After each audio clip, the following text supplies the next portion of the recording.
ላም ዝሆን ወለደ የሚል ትምህርት አስብ። እንግዲህ ይሄ ከተፈጥሮ ሕግ ውጪ ነው። ሌላው እንደው ማንሳት የምፈልገው ኋላ መጣበታለሁ ከቅዱሳት መጻሕፍት በቃላት ጉዳይ ላይ የተነገሩ ሐሳቦችን ላንሳ። ለምሳሌ በእግዚአብሔር ቃል ላይ አንደኛ ድፍረታቸው በጣም የሚያሳዝን ነው።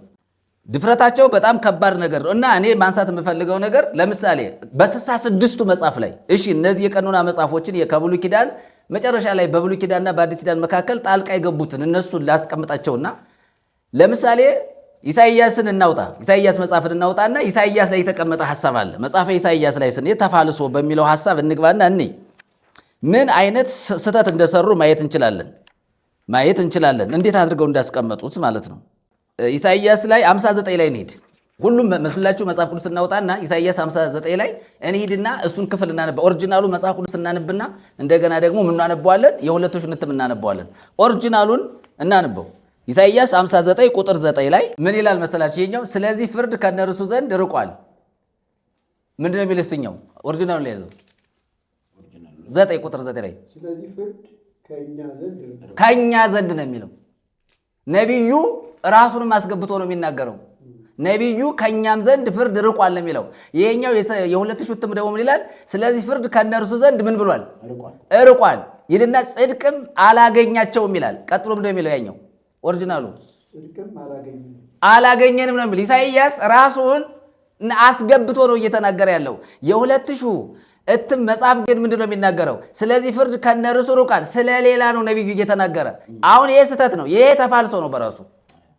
አየህ፣ ነቢዩ ራሱን አስገብቶ እየተናገረ ነው የሚናገረው። ጸሐፊዎቹ ግን የተናገሩት ስለዚህ ፍርድ ከነርሱ ርቋል፣ ጽድቅም አላገኛቸውም፣ ብርሃንን ሲጠባበቁ ብርሃናቸው ጨለማ ሆነባቸው ይላል። ይህንን ሙሉን ነው የቀየሩት። አንበው እስኪ ቄሱ። ስለዚህ ፍርድ ከኛ ዘንድ ርቋል፣ ራሱን ጨምሮ ነው። ጽድቅም አላገኘንም፣ ራሱን ጨምሮ ነው። ብርሃንን በተስፋ እንጠባበቅ ነበር፣ ራሱን ጨምሮ ነው። እነሆም ጨለማ ሆነ። ሂድ ቀጥል። ጸዳልን በተስፋ እንጠባበቅ ነበር ነው የሚለው። ይሄኛው ቆይ ደግሞ ምን ይላል ደግሞ መሰለው? ብርሃንም ሲጠባበቁ በጨለማ ሄዱ ነው የሚለው። አርቆ ራሱን ነቢዩ አውጥቶ እንደተናገረ አድርገው ነው የተናገረው። ስህተት ነው ይሄ። ነቢዩ ራሱንም አስገብቶ ነው የተናገረው። ሲቀጥል እንደ ዕውሮች ወደ ቅጥሩ ተርመሰመሱ ነው የሚለው። ነገር ግን በጨለማ ሄድን፣ እንደ ዕውሮች ወደ ቅጥሩ ተርመሰመስን ነው የሚለው። ራሱን አስገብቶ ነው የሚናገረው። ቀጥል። ዓይን እንደሌላቸው ተርመሰመስን፣ በቀትር ጊዜ በድንግዝግዝታ እንዳለ ሰው ተሰናከልን ይላል። ከዚያ በኋላ ብሎ ይናገራል። ምን ብሎ ዓይንም እንደሌላቸው ተርመሰመሱ ይላል። እሱን ራሱን አወጣ። በቀትርም ጊዜ በመንፈቀ ሌሊት እንዳለ ሰው ተሰናከሉ። ራሱን አወጣ። እዚህ ጋር እንደ ሙታንም ይጨነቃሉ። አየህ፣ እንደ ድብና እንደ ርግብ በአንድነት ይሄዳሉ። ፍርድን እንጠባበቅ ነበር፣ መዳንም የለም። እሱ ቀጥልልኝ ወርታችሁ ዋናውን ነገር። እንደ ሙታን በጨለማ ስፍራ ነን፣ ሁላችን እንደ ድቦች እንጮኻለን፣ እንደ ርግብም እንላቀሳለን። ፍርድን በተስፋ እንጠባበቅ ነበር፣ እርሱም የለም፣ መዳንም ከኛ ዘንድ ርቋል። አመፃችን በአንተ ፊት በዝቷልና። በቃቱ እዚህ ጋር ሲናገር ምን ብሎ የሚናገረው? እንደ ድብና እንደ ርግብ በአንድነት ይሄዳሉ። አየህ፣ ራሱን አውጥቶ አስወጥቶ ፍርድን እንጠባበቅ ነበር፣ መዳንም የለም፣ ከኛም ርቋል ይላል። አየህ እንዴት አድርገው እንዳበለሻሹ ተመልከቱ። ኢሳይያስ ሲናገር ትክክለኛው ኦሪጂናሉ መጽሐፍ ሲናገር ኢሳይያስ ራሱን አስገብቶ ነው እየተናገረ ያለው እንጂ ኢሳይያስ ራሱን አውጥቶ አልተናገረም። ይሄ መጽሐፍ በስህተት የተጻፈ መጽሐፍ። ስለዚህ ነው ኦርቶዶክሳውያን ትክክለኛ መጽሐፍ ቅዱስ የላችሁ ብለህ ስናገር እንዲያው ለመረጃ ያህል አለፍ ዕንባቆም 2 ሂዱ። ዕንባቆም 2:4 ላይ አንብቡልኝ ተሉ ማለት ሰው እንዲነቃ ነው። እኛ የምንፈልገው ሙሉ መጽሐፉ እንዳነበብን ጊዜም ስለሌለን ማለት ነው። ዕንባቆም 2:4 እንሂድና ምን ይላል? ዕንባቆም 2:4 ላይ ሲናገር ምን ይላል መሰላችሁ? 2:4 ላይ ሲናገር እነሆ ነፍሱ ኮርታለች፣ በውስጡም ቅን አይደለችም፣ ጻድቅ ግን በእምነቱ በሕይወት ይኖራል። እሺ በጣም 2:4 አይደል? ቢመለስም ነፍሴ ደስ አልተሰኘበትም፣ ጻድቅ ግን በእምነቱ ይኖራል ነው የሚል። በሕይወት የሚለውን አወጡት፣ በእምነቱ በሕይወት ይኖራል አወጡት። አሁን መጽሐፍ ቅዱስ ላይ ይኸውልህ፣ አሁን ምን አድርገዋል እነዚህ ሰዎች? አጉድለዋል። ማጉደል ምንድን ነው? ኃጢአት ነው፣ በደል ነው፣ ጉድለት ነው ያለው። ጻድቅ በእምነቱ በሕይወት ይኖራል የሚለው በሕይወት የሚለው የለም። የትኛው 2 ሺህ እትም ላይ ኢሳይያስ ላይ ቅድም ስንሄድ ኢሳይያስ ራሱን አግልሎ ነው የተናገረው። እዚያ መጽሐፍ ኦሪጂናሉ መጽሐፍ ግን ኢሳይያስ ራሱን በበደል ውስጥ እንዳለ፣ በእግዚአብሔርም ቁጣ ስር እንዳለ፣ በእግዚአብሔርም ፍርድ ውስጥ እንዳለ ራሱን አስገብቶ ነው የተናገረው። እነሱ ግን ኢሳይያስን አውጥተዋል። ስለዚህ ምን ብሏል? ይህ ሐሳብ ተፋልሶ በእምነቱ በሕይወት ይኖራል የሚለውን በሕይወት አሁን የሚኖረው በእምነቱ ብቻ ነው። አሁን በእምነቱ በምንድን ነው የሚኖረው እኮ? የለም ወጥቷል እኮ። አሁን ይሄ ተፋልሶ ስንል ምናልባት ብዙ ሰዎች ምን ችግር አለው ካመነ ይኖራል ሌሎች በምኑ እምነቱ እኮ ወደ ሕይወት ነው የሚወስደው። የሚኖረው በእምነቱ ሳይሆን በሕይወት ነው። አምኖ ወደ ሕይወት ስለገባ ነው እያልን ይሄኛው ዋናው መጽሐፍ። ያኛው ግን ያንን አወጣና በእምነቱ ብቻ በምንም ሁኖር በምን። እሺ አሁን ይሄ ጉድለት ነው። ስለዚህ ሰዎች ምን ማድረግ አለባቸው? ከዚህ ትምህርት መጽሐፍ ቅዱስን ቁጭ ብለው መመርመር ማጥናት አለባቸው። እንዲህ አይነቱን ትምህርት ስለምንቀውል ሆሴ አውጡ፣ ሆሴን እናውጣ። እንዴት በእግዚአብሔር ቃል ላይ እንደተዘባበቱ የቤተ ክርስቲያን አባቶች፣ ሊቃውንት፣ ጳጳሳት፣ ጉባኤው፣ ሲኖዶሱ ምን እየሰራ እንደሆነ በደንብ አድርገን ማየት እንችላለን። እና ሆሴን አውጡ፣ ሆሴ 4ን እናውጣ። ሁለቱም 81 ሕዝቤ እውቀት ከማጣቱ የተነሳ ጠፍቷል። ሕዝቤ እውቀት ከማጣቱ የተነሳ ጠፍቷል። አንተም እውቀትን ጠልተሃልና። ቆይ ላንብልህ። ሕዝቤ አእምሮ እንደሌላቸው ይመስላሉ። ምንድን ነው የሚለው? ሕዝቤ አእምሮ እንደሌላቸው ይመስላሉ። አንተም አእምሮህ ተለይቶሃልና እኔ ካህን እንዳትሆነኝ እተውሃለሁ ይላል። ይሄኛው ደግሞ ሕዝቤ እውቀት ከማጣቱ የተነሳ ጠፍቷል፣ አንተም እውቀትን ጠልተሃልና እኔ ካህን እንዳትሆነኝ እጠልሃለሁ። አየ ተመልከተው። አሁን ማስመሰል ምን ይሰራል? አእምሮ እንደሌለው ይመስላል። እንዴ አእምሮማ እንደሌላቸው አሳዩን። እውቀት እንደሌለ አሁን እሱን በጣም እዚህ ላይ መናገር ያለብን ይህን መጽሐፍ ሲጽፉት መግቢያው ላይ የታችሁት ከሆነ በግዕዙ የግሪኩንና የጽሩን ማነው የዕብራይስጡን ተከትሎ የተጻፈ ነው የሚሉት በግዕዝ ሆኖ። አሁን እውቀት የሚለውን በግዕዝ ነው የጻፉት ከሱ ላይ አእምሮ ብለው ማለት ነው። አይመራወቀ የሚለውን አይመራወቀ እንትን ለማለት አእምሮ የሌለው ይመስላል። አይምሮ እንደዚያ እኮ ማለት መተርጎም እኮ አልተረጎሙት እንዳልወስደው ነው ያስቀመጡት። አይመረን ነው ያስቀመጡት። እሺ ለምሳሌ ግዕዙን እንየው። ሆሴ 4 ላይ ግዕዙን እንየው። ሆሴ 4:6 ላይ ገሶ ነው የሰው ስም አይደለም። እሺ 6 ላይ ወይ መስሉ ሕዝቤ ከመ ዘአልቦ ልብ ነው የሚለው።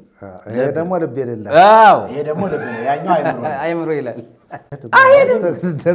ግዕዝ እናውቃለን ይላል። አሁን ለምሳሌ ቁጥር ምን ይላል? ወይ መስሉ ሕዝቤ ከመ ዘአልቦ ልብ ይልና ከዚያ እስመ ለከሂ ሀደገከ ልብከ ዋነሂ አደጉከ ወኢትሱ ሊተ እስመ ረሳይከ ሕገ አምላክከ ዋነሂ ረስዖሙ ለደቂቅከ። አየህ የሰማይና የምድር ያህል ልዩነት ነው ያለው። ስለዚህ በግዕዝ ይህንን 80 መጽሐፍ ቅዱስ በግዕዝ ሲጽፉም ይሄ እውቀት የሌላቸው ሰዎች መጽሐፋቸውን በደንብ ማስረጃ ነው። እውቀት የሌላቸው ሰዎች ግዕዝን በደንብ ያልተረዱ ሰዎች ልብና አእምሮ የሚለውን ለይተው ማወቅ የተሳናቸው ማለት ነው። ይሄ በድፍረት ነው የምንናገረው። ስለዚህ ይሄ በ80 አሁን ይሄኛው ግዕዙ ነው፣ ይሄኛው አማርኛው ነው። ግዕዙና ይሄንን በግዕዙ እና በአማርኛው አስተካክለን ግዕዙንና አማርኛውን አነጻጽለን አስተካክለን አስተያይተን የጻፍነው ነው የሚሉት። ግን ግዕዙ የሚናገረውና አማርኛ የሚናገረው ተለያይቷል። ስለዚህ እኮ ነው እኛ መጽሐፍ ቅዱስ ተበርዟል ብለን ስንናገር ሰዎች ሊሟገቱ ሊከራከሩ ይችላሉ። ስለዚህ አንደኛ በመንፈስ ቅዱስ አልተጻፈም። ይሄ መጽሐፍ በእግዚአብሔር መንፈስ ምሪት ያልተጻፈ መጽሐፍ ስለሆነ ብልሽት መጣ። መንፈስ ቅዱስን አዳምጠው ሰምተው አይደለም፣ በእግዚአብሔር ሕግ ላይ በእግዚአብሔር ትእዛዝ ላይ በእግዚአብሔር ፈቃድ ላይ በአመፅ በትዕቢት ተሞልተው የጻፉት በእብሪት የተጻፈ መጽሐፍ። ስለዚህ ኪሳራ ነው ያመጣው። ለሀገሪቱ ቅርስ አልባ ነው ያደረጋት። ቤተክርስቲያኒቱ እንድትወቀስ ነው ያደረገው። ስለዚህ ኦርቶዶክሳውያን ምን ማድረግ አለባቸው? 81 መጽሐፍ ቅዱስ ቁጭ አድርገው የትኛው ማንበብ አለባቸው? 66 መጽሐፍ ቅዱስ ማንበብ አለባቸው። ትክክለኛው እስትንፋሰ እግዚአብሔር እኔ ሳነበው ሁሉ በጣም የሚመቸኝ በእውነት የእግዚአብሔር መንፈስ እንዳለበት የሚታወቀው ይሄ መጽሐፍ ቅዱስ 66 ነው። የሚገርመው ነገር ማለት ነው ይሄኛው የቁጥር ራሱ ቁጥር አቀማመጣቸው ራሱ የክፋት ነው። የሚገርም ነገር ማለት ነው። ስለዚህ ግዕዙና ይሄ 80 አሐዱ የ2000 80 አሐዱ በግዕዝና በአማርኛ የታተመው የ2000 እትም በአማርኛና በግዕዝ ራሱ አይናበብም። ማወቅ አለባቸው ማለት ነው። ስለዚህ መጽሐፋችን በሆሴም እንደተመለከትነው፣ በዕንባቆም እንደተመለከትነው፣ በኢሳይያስም እንደተመለከትነው አንደኛ የሐሳብ ተፋልሶ አለበት። በኢሳይያስ መጽሐፍ ላይ የተጻፈው ሐሳብ የሐሳብ ተፋልሶ ነው። በዕንባቆም ላይ ስንመለከት ደግሞ ሐሳብ ቃሉን የመቀነስ የእግዚአብሔርን ሐሳብ ቆርጦ የማውጣት ሐሳብ አይተንበታል። በሆሴ ላይ ስንመጣ ደግሞ አሁንም የቃላት ተፋልሶ ወይም ደግሞ የሐሳብ ተፋልሶ እናይበታለን ማለት ነው። ስለዚህ እንደዚህ አይነቶችን መጽሐፍቶች በደንብ ጠንቅቆ ማንበብና መመርመር ይጠይቃል። ስለዚህ በ66ቱ መጽሐፍ ላይ የተወነጀለው ውንጀላ ነው ይሄ። 80 አሐዱ ከግዕዙ ጋርም አይናበብም፣ ራሱ አማርኛው ከ66ቱ ጋርም አይሄድም። እንዴት ተደርጎ መስማማት እንዳለበት በጣም አዳጋች ነው። ስለዚህ ኦርቶዶክሳውያን ወገኖቻችን እንደዚህ አይነቱን ትምህርት በደንብ ማየት አለባቸው፣ መረዳትም አለባቸው፣ ማወቅም አለባቸው። እንደገና ኢሳይያስ 59:16 ላይ ቅድም መሄዳችን ቸክ አላደረኩም፣ ግን 16 ላይ ደግሞ የሆነ ሐሳብ አለ ራሱ ኢሳይያስ 59:16 ላይ ወደ እርሱም የሚማልድ እንደሌለ 59 ላይ አለ የሚማልድ የሚለውንም እሱንም በክለዋል። ከዚያ ምን ይላል ኢሳይያስ 59:16 ምን ይላል? ሰውም እንደሌለ አየ፣ ወደ እርሱም የሚማልድ እንደሌለ ተረዳ። በጣም ጥሩ ተደነቀ። ቆይ እሱን እንየው። ኢሳይያስ 59 ላይ ቁጥር ስንት ላይ ነው? 16 ላይ ስንሄድ አሁን እንየው። 6 ይሄኛው ምንድን ነው የሚለው? ሰውም እንደሌለ አየ፣ የሚረዳም ሰው እንደሌለ ተረዳ ነው የሚለው። የሚማልድ የሚለውን አስወጡት። አዎ የሚረዳም እንደሌለ ይላል። ስለዚህ እንደዚህ አይነት የቃላት ተፋልሶ አለ። ለምሳሌ የሚማልድ የሚለው በጣም አስፈላጊ ነገር ነው። በጣም መሰረታዊ ነገር ነው። የሚማልድ የሚለውን ሐሳብ ከዚያ ምን ይላል? እሺ ሰውም እንደሌለ አየ፣ የሚረዳም ሰው እንደሌለ ተረዳ። እሺ ቀጥሎ ከዚያ ምን ይላል? ስለዚህ በክንዱ ደገፋቸው። እሺ እሱን ያንበው። ሰውም እንደሌለ አየ፣ ወደ እርሱም የሚማልድ እንደሌለ ተረዳ፣ ተደነቀም። ስለዚህ የገዛ ክንዱ መድኃኒትን አመጣለት። ደገፋቸው፣ በክንዱ ደገፋቸው፣ መድኃኒትን አመጣለት። እሱን አጠፉት። መድኃኒት የሚለውን አጠፉት። የለም አየህ፣ እዚህ ጋር መጽሐፉ እኔ እንዴት አድርገን ይሄ ህዝብ እንዴት መስማት እንዳለበት ነው። አሁን የዚህ መጽሐፍ መበረዝ ተጠያቂዎች ኦርቶዶክሳውያን ሊቃውንት፣ ሲኖዶሱ፣ ጉባኤ ሲኖዶሱ ራሱ ጉባኤ ሊቃውንቱ ሲኖዶሱ ተጠያቂ ነው። ጳጳሳቱ ተጠያቂ ነው። ለምሳሌ መግቢያው ላይ እጃቸው አለበት። ይህንን መጽሐፍ እንዲታተም ፈርመው ያስተላለፉ ጳጳሳት ከወቀሴት አይድኑም። ታሪክ አበላሽተዋል። አሁን እኛ ከመዳን ከጽድቅ ከዘላለም ህይወት ጋር ታሪክ አይደለም እኮ ይህ ታሪክ ሳይሆን የእግዚአብሔርን እውነት በርዘዋል። የእግዚአብሔርን እውነት በውሸት ምን አድርገዋል? አጥፍተዋል። እንደገና የእግዚአብሔርን ቃል ቀላቅለው አጉድለው ቀንሰው የራሳቸውን ሐሳብ አስቀምጠው እግዚአብሔር የተናገረውን ለምን መሻር አስፈለገ? አሁን እነዚህ ጳጳሳት ተወቃሾች ናቸው። ይህንን መጽሐፍ በ10 እጣታቸው ፈርመው ይታተም ብለው ወደ ህትመት ቤት እንዲገባ ያስተላለፉ የቤተ ክርስቲያኒቱ አካላት በእውነት ለመናገር ነው ተጠያቂ ናቸው፣ ተወቃሽም ናቸው። ተሳስተዋል። ጳጳሳቱ ይህንን መጽሐፍ ሰብስበው ከየቤቱ ከየጓዳው ከኦርቶዶክሳውያን ጓዳ ሰብስበው ይህንን መጽሐፍ የሆነ አዳራሽ ቁጭ አድርገው ይፋ መግለጫ መስጠት አለባቸው። ተሰስተናል፣ ይሄ መጽሐፍ ተገቢ አይደለም፣ አሁን ወደ ቀደመው መጽሐፍ መመለስ አለበት ተብሎ መነገር መቻል አለበት። አሁን እኛ ከ66 ውጭ የሆነውን የቀኖና መጻሕፍት የምንላቸውን ብቻ ሳይሆን ሪል በእግዚአብሔር ቃል ላይ የተዋሸው እውነት ቀላል አይደለም ነው። ስለዚህ እያየን ያለን እኮ 66ቱ መጽሐፍት ነው። በዋናውና አሁን በታተመው ያለውን ስህተት ነው እያየን ያለን። የቀኖና መጽሐፍትንም አይደለም። ስለዚህ ቀጥሉ። 53 ለምሳሌ 53 እንሂድ። ኢሳይያስ 53 እንሂድ። አሁንም ኢሳይያስ 53 9 ከ9 ጀምረን እስከ 12 እንሂድ። ይሄ ሙሉ ነው የተበረዘው፣ ሙሉ ማለት ነው። 53 እንሂድ። እንደውም በጣም የሚገርመው ነገር ቁጥር 10 ጀምሮ ምን ይላል መሰላችሁ? ይሄኛው 2000 እትሙ ላይ እግዚአብሔር ከግርፋቱ ያነጻው ዘንድ ፈቀደ ይላል። ምን ይለው ነው የሚለው? ያነጻው ዘንድ፣ ከግርፋቱ ያነጻው ዘንድ ማንን? እንግዲህ 10 ላይ ምን ነው የሚለው? እግዚአብሔርም በደዌ ያደቀው ዘንድ ፈቀደ። እግዚአብሔር ያደቀው ዘንድና ያነጻው ዘንድ በደንብ ያዝልኝ። ምንድን ነው? አሁን እንዴት ነው የምናገናኘው? ምን ይላል? ቁጥር 10 እግዚአብሔር ከግርፋቱ ያነጻው ዘንድ ምን አለ? ፈቀደ። እሱ ምንድን ነው የሚለው? እግዚአብሔርም በደዌ ያደቀው ዘንድ ፈቀደ። በእግዚአብሔር በደዌ ያደቀው ዘንድ ምን ያደረገ? ፈቀደ። እዚህ ደግሞ ከግርፋቱ ያነጻው ዘንድ ምን ያደረገ? ፈቀደ። ስለዚህ ስለ ኃጢአት መስዋዕት ብታቀርቡ ሰውነታችሁ ረጅም ዕድሜ ያለውን ዘር ታያለች ይላል። ቀጥል አንተ። ነፍሱ ስለ ኃጢአቱ መስዋዕት ካደረገ በኋላ ነፍሱን ስለ ኃጢአት መስዋዕት ካደረገ በኋላ ዘሩን ያያል። ቆይሱ ላይ በጣም እዚህ ላይ መሰሳት ያለብን በዚህ በቋንቋ አካሄድ የቅርብ የሩቅ የሚባል አለ። የቅርብ የሚባልና የሩቅ የሚባል አለ። አንድና ብዙ የሚባል አለ። የሴት የወንድ የሚባል ነገር አለ።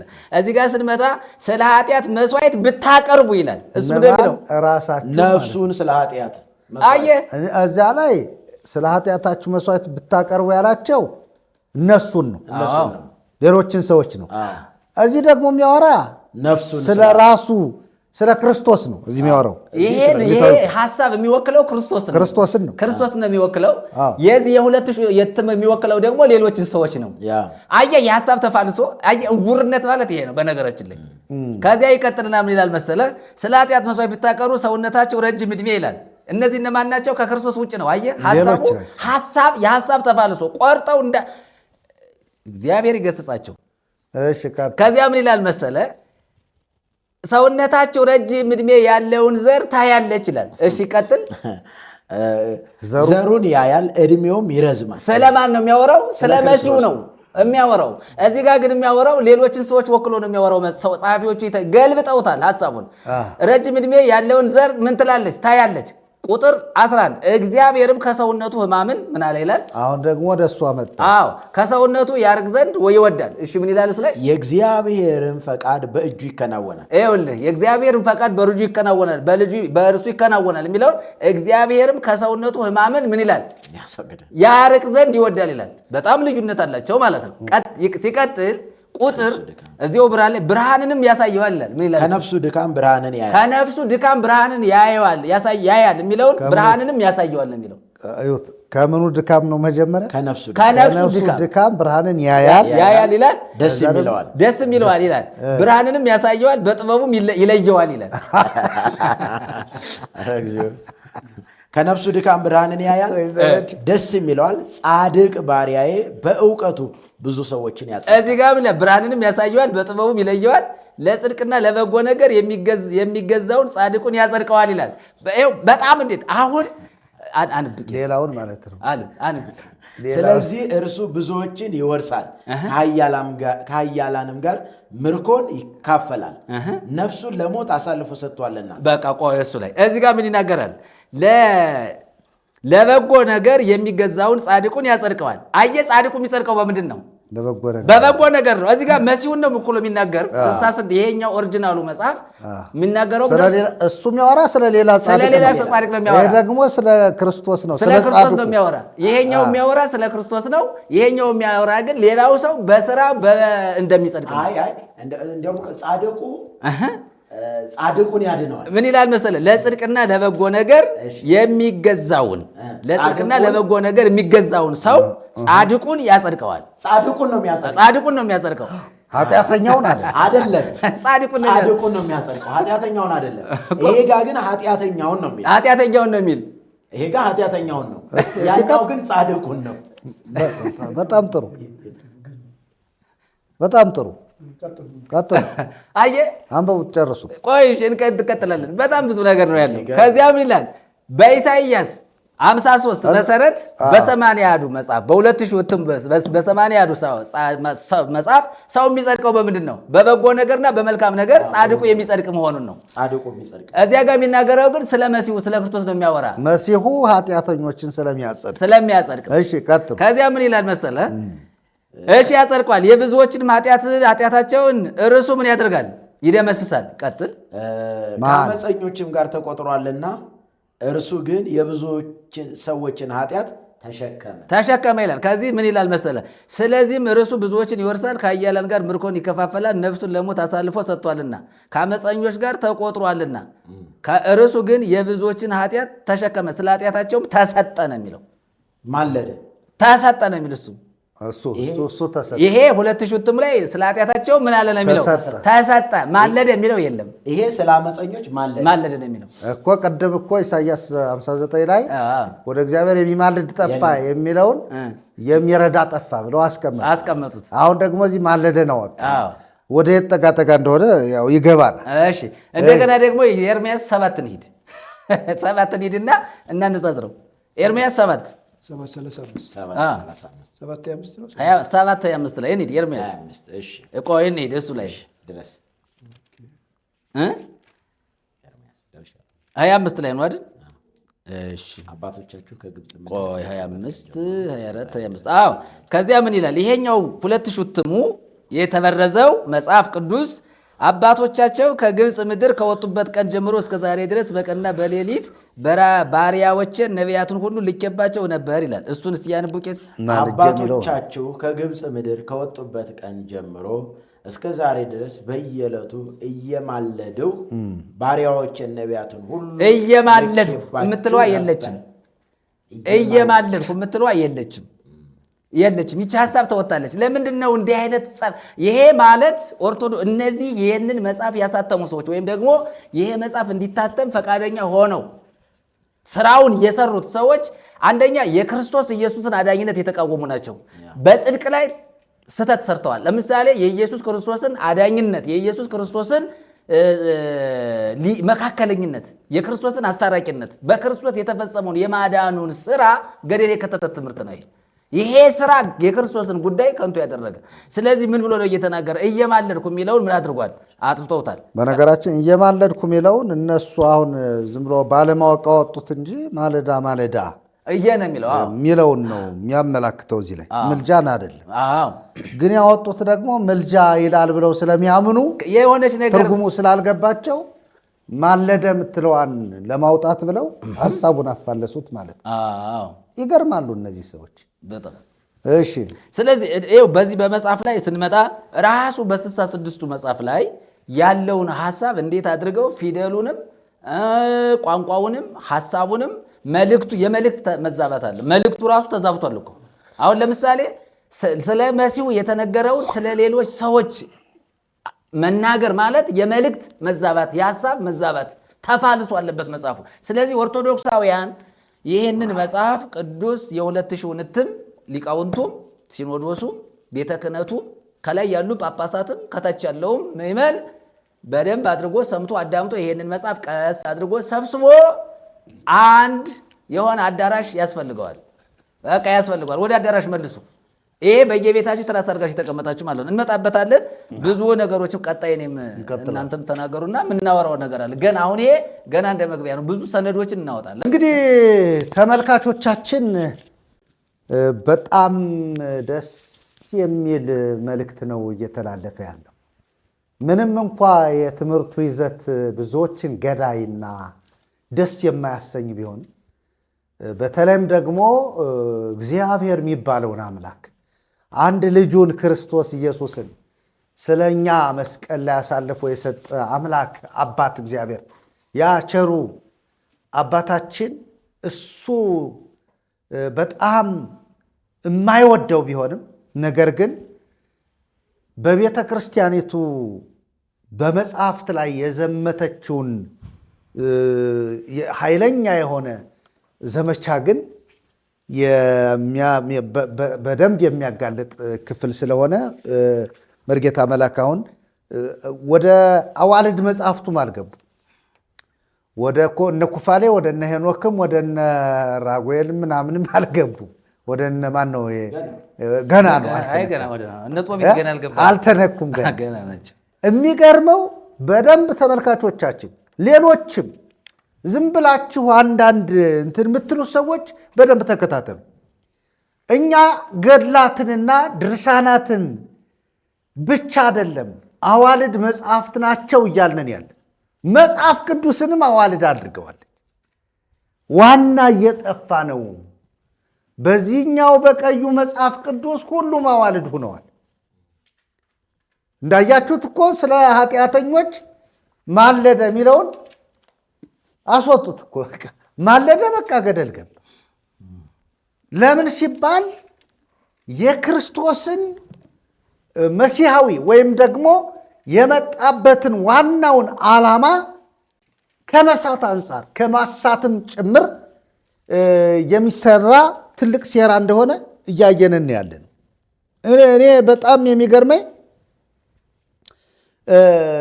ቤተ ክርስቲያኒቱ ከ66ቱ ቅዱሳት መጽሐፍት እየወጣች ቀስ በቀስ እየወጣች እንደሆነ እያየንን ነው አሁን ባየናቸው ክፍላት። ሌላውንም ብንቀጥልበት ተመሳሳይ ነው። ቀጥ ብሎ ይሄ በጣም ለምሳሌ ያው መቼም ዘመነ ሚዲያ አይደለ? ዘመኑ የሚዲያ ስለሆነ ይህ መጽሐፍ እንዲወገድላቸው የጠየቁ የቤተ ክርስቲያኒቱ ሰባኪያን አሉ አይደለም እንዴ? በቃ መጽሐፋችን የቀደመው መጽሐፍ ይመለስልን፣ ያኛው 81ዱ መጽሐፍ ይመለስልን ብለው የተናገሩ አሉ። ይህንን ያሉበት ዋናው ምክንያት አንደኛ ንባቡ የተስተካከለ አይደለም፣ የተስተካከለ ንባብ አይደለም። ሁለተኛ ቁጥሩ ምዕመናን የሚያውቁት ቁጥር አይደለም፣ በግዕዝ ነው የተጻፈው። ለመረዳት አስቸጋሪ ነው። ቁጥሩን ለማግኘትም እንቸገራለን። ረድፍ ይዞ አይደለም የተቀመጠው። አሁን እኛውና 66ቱን መጽሐፍት ስታያቸው ቁጥሮች እነዛ በረድፍ ነው የተቀመጡ፣ እውነትም ሊቃውንት የጻፏቸው። ይህኛው ግን ተዘበራርቆ ነው። መሀለ መሀል ተቀምጣለች። ግዕዝ ናት። እንኳን ምዕመን ቄስ አውቀው እውነቱን እንነጋገር ከተባለ ግጻዌ እኮ ማያወጡ ቄሶች አሉ አይደለም እንዴ? ግጻዌ እኮ አውጡ ሲባሉ ማያወጡ አሉ። እንተዋወቃለን እኮ እንዴት ነው? ተው እንጂ እጃቸውን ጎትተን ይሄ 6 ነው ይሄ 7 ነው እያልን እኮ ነው ይኖር ነው። ስለዚህ ቁጥሩም ራሱ ትክክል አይደለም አቀማመጡ የሚል ሐሳብ እያቀረቡ ነበር። እኔ ደግሞ የማየው ፈጽሞ ትርጉሙ ከእግዚአብሔር ቃል ጋር ሲነጻጸር የእግዚአብሔር ቃል አይመስልም የሚል ነገር አለ። እንዲያውም ከዚህ መጽሐፍ ይልቅ አጻጻፉ ድርሳናት ይሻላሉ። ተረታቸው እንኳ ስታም በዚህ ሀገር እንዲህ ሆኖ የገሌ የሚባል ባህራን የሚባል ሰው በዚህ እንደዚህ ሆኖ በዳልገን ተጥሎ ባህር ላይ ሚካኤል እንደሱ አይነት እንትን እንኳ ያለው ፈር ይዞ የሚሄድ እንደዚህ አይነት ተረት ያለው ድርሳኑ ይሻላል። ከአጻጻፉ አንጻር ነው የምናገረው። ስለዚህ መጽሐፍ ከዚህኛው መጽሐፍ ጋር በንባብ እንኳ ራሱ አልተገናኙም። ለምሳሌ ቅድም ያነሱት ብዙዎችን ያመጣና እንደገና ስለ ክርስቶስ ነው ሁሉ የሚናገር ወጥ የሆነ ኢሳይያስ 53 ግን እናንተ ናችሁ እያለ ያወራና ያመጣናውንም ራሱ ክርስቶስን ይቀላቅለዋል ማለት ነው። መሲሁን ማለት ነው። እዛ ጋር ክርስቶስ ሚል ስለሌለ ስለዚህ ስለ በደላችን ቆሰለ ደቀቀ ምናምን የሚለው ሁሉ ምንም እንትን አልባ አድርገውታል። ስለዚህ በደንብ እንዲከታተሉ ለምዕመናን ማስተላለፍ እንፈልጋለን ለማለት ነው። እንግዲህ ካህናትም ለእናንተም ነፍሳችሁ እንድትድን ታስፈልጋላችሁ። ግድ የለም እስካሁን የበላችሁት ይበቃል። መሐራ ከሆነ ይበቃል። በየትኛው እድሜ ነው ዝም ብለህ ስትበላ ምትሞት? ተመለሱ እንጂ ተመለሱ ወደ እግዚአብሔር ቃል። እግዚአብሔርን ቃል ሞግታችሁ ትክክል አይደለም ይመለስ የቀደመው መጽሐፍ ብላችሁ ተሟገቱ። እነሱን እዩ፣ እኛም ጋራ ደግሞ ተወያዩ። ግልጽ ነው። ምንም ሌላ ጥላቻ የለንም። ቅድም መርጌታ መለክ እንዳሉ እኛ እኮ ምንም ጥላቻ ኑሮን ነው እንዴ ለቤተ ክርስቲያን ያክል ምን ለፈልፈው? ወንጌል እኮ ስለ በነገራችን ላይ ታስተምራለች የሚለውን ንግግር እናርመው። አታስተምርም። ይህንን ስህተት እንኳ ብታስተምር ቤተ ክርስቲያኒቱ ይነቃባታል። ለምዕመናን ይህንን እየጠቀሰች ብታስተምር። ትልቁ ችግር ያለው መድረክ ላይ ማርያም ስለሆነች ነው። መጽሐፍ ቅዱስ መድረክ ላይ ቢሆን ይሄ ቀዩ መጽሐፍ እንኳ መድረክ ላይ ቢነበብ እንዲያ ኧረ ይህ ንባብ አልገባኝም አባል ይሉ ይችላል። ስለማይነበብ አያስተምሩትም። ትምህርት የሚባልም የለም። ስለዚህ እንድትመለሱ በዛው እንድትነቁ እንድታውቁ። ህዝብ እውቀት ከማጣቱ የተነሳ ጠፍቷል። እውቀት ከማጣት የተነሳ ህዝብ አእምሮ ያጣ ይመስላል። ምን አስባለሁ እንደዚህ ነውር እኮ ነው። እና በጣም ያሳዝናል። መርጌታ ኃይለ ልዑል ይቀጥሉ። ያው እንቀጥላለና ተፋልሶ የሚለው እኔ ደግሞ አመሰግናለሁ። በጣም ጥሩ ነገር እየሄደ ነው ያለው። እኔ ደግሞ ቤተክርስቲያኒቱ መጽሐፍ ቅዱስ የላትም ነው የምለው። መጽሐፍ ቅዱስ የሚባል ነገር ቤተክርስቲያኒቱ የላትም። ለምሳሌ 80 አሐዱን እንቀበላለች የሚል ሀሳብ ታነሳለች አይደለም? እና 80 አሐዱን እንቀበላለሁ ትላለች እንጂ የት አለ 80 አሐዱ የሚል ጥያቄ ብናነሳ 80 አሐዱ የለም እስካሁን ድረስ። 80 አሐዱ የሚባል መጽሐፍ የለም። በቃ የላትም፣ ቤተክርስቲያኒቱ የላትም። ለምሳሌ የ1980 80 አሐዱ ይባላል አይደለም? የ1980ው ማለት የትኛው ነው? ይሄኛው እትም ማለት ነው። ይሄኛው እትም ይሄ 80 አሐዱ ነው ተብሎ ነው የታተመው። ለቤተ ክርስቲያን የተሰጠው 80 አሐዱ ነው ተብሎ ነው። ግን ይህንን 80 አሐዱ አሁን 80 አሐዱ ነው ወይ ብሎ ለመቁጠር 39 የብሉይ ኪዳን መጻሕፍት አሉት፣ 18 ተረፍ መጻሕፍቶች አሉት፣ 27 የአዲስ ኪዳን መጻሕፍቶች አሉት። እነዚህ ሲደመሩ ስንት ነው የሚሆኑት? 84 ነው የሚሆኑት። ስለዚህ ይሄኛው 84 ነው፣ 80 አሐዱ አይደለም ማለት ነው። የፍትሐ ነገሥት 80 አሐዱ የሚባል አለ። ይሄ አይደለም። በፍትሐ ነገሥት ደግሞ 80 አሐዱ የሚባል አለ ይመስለኛል። የ1947 እትም የ1947 እትም እሱ 80 አሐዱ ነው ተብሎ ነው የተቀመጠው። እሱ ደግሞ ሲቆጠር 72 ነው የሚሆነው። 72 ነው የሚሆነው። ስለዚህ እሱም 80 አሐዱ አይደለም ማለት ነው። የሚገርመው ይኸውላችሁ 80 አሐዱ ነው ብላ ያሳተመችው ይሄ መጽሐፍ ነው፣ ይሄኛው መጽሐፍ ማለት ነው። ይሄ መጽሐፍ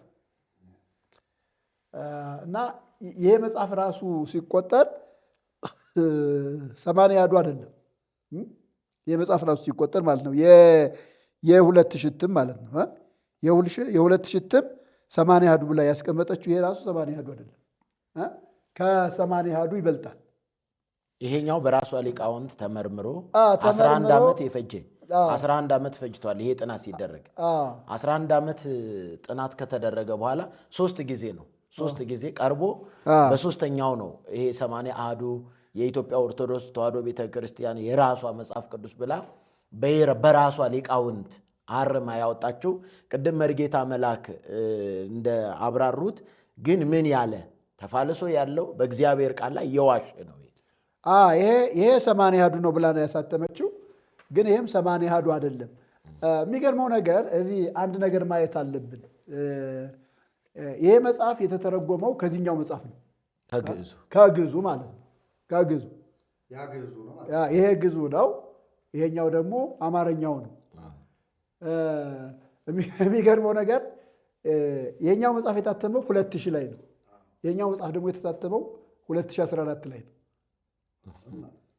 ግዕዙ 2014 አሁን ምንድን ነው እየተሰራ ያለው? የሚተረጎምበት መጽሐፍ የታተመው 2014 ነው። ትርጉሙ ደግሞ የታተመው 2000 ላይ ነው። ስለዚህ ቤተክርስቲያኒቱ ስህተቷን በግዕዝ ለመደበቅ ግዕዝ መጽሐፍ ቅዱስ እንደሰራች የ14 ዓመት ልዩነት አለው ማለት የ14 ዓመት ልዩነት አለው። ይሄ 2014 ነው የተመረቀው ይላል። ትሙም እንደዚያ ነው የሚናገረው። ይሄው 2014 እንግዲህ የ14 ዓመት ልዩነት የተተረጎመበት መጽሐፍ በቃ ልጁ ይቀድማል። ስለዚህ የተተረጎመበት መጽሐፍ 14 ዓመት ዘግይቶ ነው የታተመው። የትኛውም ኦርቶዶክሳዊ መጥቶ የኢትዮጵያ ቤተክርስቲያን ይህንን መጽሐፍ ከማተሟ በፊት እንደዚህ ታትሞ የተቀመጠ ግዕዝ አለ ካለ ማምጣት ይችላል። እኛ እንደው በዚሁም ጥያቄ ነው የምናገረው። ያምጧ ግዕዝ አለን ካሉ ከግዕዝ ነው የተተረጎመ ብለው ከተከራከሩ አማርኛው መጽሐፍ ከመታተሙ በፊት የታተመ ግዕዝ መጽሐፉን ማምጣት አለባቸው። አዲስ ኪዳን ብቻ ነው የኢትዮጵያ ቤተክርስቲያን ግዕዝ አለ። አዲስ ኪዳን ግዕዝ አለ። ወንጌሉ የሚነበበው ቤተክርስቲያን ስለዚህ ያው ወደ ቅዳሴ ነበር ያሳትመው ማለት ነው። ከዚያ ውጭ ግን በመጽሐፍ ደረጃ ታትሞ የተዘጋጀ ግዕዝ የላትም። ስለዚህ እዚህ ጋር ዋሸች ስለተባለች እዚህ ጋር ከ2014 በፊት ማለት ነው። ከ2014 በፊት እዚህ ጋር ዋሸች ስለተባለች ተሰስተሻል ስለተባለች ይህንን ስህተት ለመደገፍ ምን አሳተመች ከተባለ ይህንን የ2000 እትም አሳተመች። የ2014 እትም አሳተመች። በነገራችን ላይ ህዝባችን ምን ማለት አለበት መሰላችሁ? ቤተክርስቲያኒቱ እየዋሸች እንዳለች እያጭበረበረች እንዳለች ሰውን ከእግዚአብሔር እውነት ወደ ስህተት ለመውሰድ ምን ያህል የረቀቀ ስራ እየሰራች እንዳለች ህዝቡ ማስተዋል አለበት። እኔ እውነቴን ነው። ይህንን ነው ህዝባችን መረዳት ያለበት። ከግዕዝ ተርጉም ያለው ብላ ተናግራ ግዕዙ ግን 2014 ዓመት ዘግይቶ ከታተመ ከየት አምጥታ ነው ግዕዝ የተረጎመችው? ይሄን ስትተረጉም የት አመጣች? እንደዚህ የተሰነደ መጽሐፍ ከሌላት ይህንን ቀድማ ከግዕዝ ነው የተረጎምኩት ካለች ታምጣ። የት አለ ነው ትልቁ። የት አለ? መግቢያው ላይ ስታነቡት ይህ መጽሐፍ ከግዕዙ ነው የተተረጎመው ይላል። ምን ይላል መሰለህ? የመጀመሪያው ትርጉም በግዕዙ መሰረትነት የተተረጎመ ባለመሆኑ ከግዕዙ ዘርና ከሰባ ሊቃናቱ ዘር ጋር ብዙ ልዩነት ስለሚያሳይ የአንደኛው ሀሳብ ማለት ነው አይደለ? ሁለተኛው ሀሳብ ያተረጓጎሙ ስልት ከቤተ ክርስቲያናችን ያተረጓጎሙ ስልት የራቀ ስለሆነ ትላለች። ስለዚህ ይህንን ካለች በኋላ ምንድን ነው የምትለው? ይሄ መጽሐፍ ይላል ይሄ ትርጉም በግዕዙ መሰረትነት ከዕብራይስጡና ከሰባ ሊቃናት ጋር በማስተያየት ለመተርጎም ምቹ ጊዜ ስትጠብቅ ነበረ ነው የሚለው እና ይህንን ጊዜ ተጠቅማ ነው የተረጎመችው። በግዕዙ መሰረትነት ከዕብራይስጡና ከግሪኩ ጋር አገናዝባ ነው የሚለው። ይሄ ከሆነ ከየትኛው ግዕዝ ነው የተረጎመችው? ለኛ ጥያቄ። ግዕዝ መጽሐፍ ሳይኖራት ከግዕዝ ነው የተረጎምኩት ብላ የእግዚአብሔርን ቃል ምን እያደረገች ነው ያለችው? እየቀየጠች ነው ያለችው ነው። ስለዚህ ይሄ አንዱ እንትን ነው። የሚገርማችሁ ነገር ይሄ ብቻ አይበቃም። ይሄ ራሱ 80 አሐዱ አይደለም ብላለች ቤተክርስቲያኒቱ። የቤተክርስቲያኒቱ እምነትና ስርዓተ አምልኮ የውጭ ግንኙነት የሚባል አለ። በ18 ጳጳሳትና ሊቃውንት ያሉበት ስብስብ የተጻፈ ማለት ነው። በ18 ሰዎች ነው የተጻፈው። ቤተ ክህነቱ ነው ያዘጋጀው። 18 ጳጳሳትና ሊቃውንት ያሉበት እንደገና በኋላ በአራት የታወቁ መምህራን ተዘጋጅቶ በ2009 ዓመተ ምህረት የታተመ እሱ አለ። እሱ ደግሞ 80 አሐዷችን ያ አይደለም ሌላ 80 አሐዱ አለን ብሎ ምን ያደርጋል መሰላችሁ? የብሉይ ኪዳን መጻሕፍትን 46 የአዲስ ኪዳን መጻሕፍትን 35 አድርጎ 81 ያደርጋል። 8ቱ የአዲስ ኪዳን መጻሕፍት ተብለው የማይታወቁ መጻሕፍት ትእዛዛት፣ ግጽው፣ አብጥሊስ፣ መጽሐፈ ኪዳን ሁለተኛ፣ መጽሐፈ ኪዳን አንደኛ፣ ቀለሚንጦስ፣ ዲድስቅልያ የሚባሉ እነዚህ የማይታወቁ መጻሕፍት የማይታወቁ የሥርዓት መጻሕፍት እነዚህን መጻሕፍት ደምሮ 80 አሐዷችን ይሄ ነው ይላል። በእነሱ ቆጠራ ነው። በእነሱ ቆጠራ ስትሄድ 86 ነው የሚሆነው 86። ስለዚህ ቤተክርስቲያኒቱ መጽሐፍ ቅዱስ የላትም እስካሁን ድረስ። በነገራችን ላይ በጣም ረጅም ዘመን የኖረች ቤተክርስቲያን ነች። ወደ 1600 ምናምን ዓመት የኖረች ቤተክርስቲያን ነች። በብዙ ሁኔታ ውስጥ ያለፈች ቤተክርስቲያን ነች።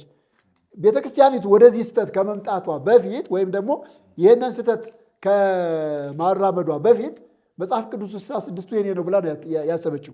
በነገራችን ላይ ይሄ 66ቱ መጽሐፍ ቅዱስ በንጉሱ አማካይነት በኢትዮጵያ ቤተክርስቲያን ዋና አጋፋሪነት የታተመ መጽሐፍ ነው። ይሄ መጽሐፍ ማለት በ1954 እና ይህን መጽሐፍ ተቀብላ ስትጠቀም ከኖረች በኋላ ነው ሌላ መጽሐፍ ቅዱስ ፍለጋ ሄደችው። የመጀመሪያው እትም ራሱ 1978 መሰለኝ አይደል? 1978 የታተመው የመጀመሪያው መጽሐፍ በአማርኛ ተቀይሮ የታተመው የመጀመሪያው መጽሐፍ 66 መጽሐፍ ነው። 39 የብሉይ ኪዳን 27 የአዲስ ኪዳን መጻሕፍት ነው።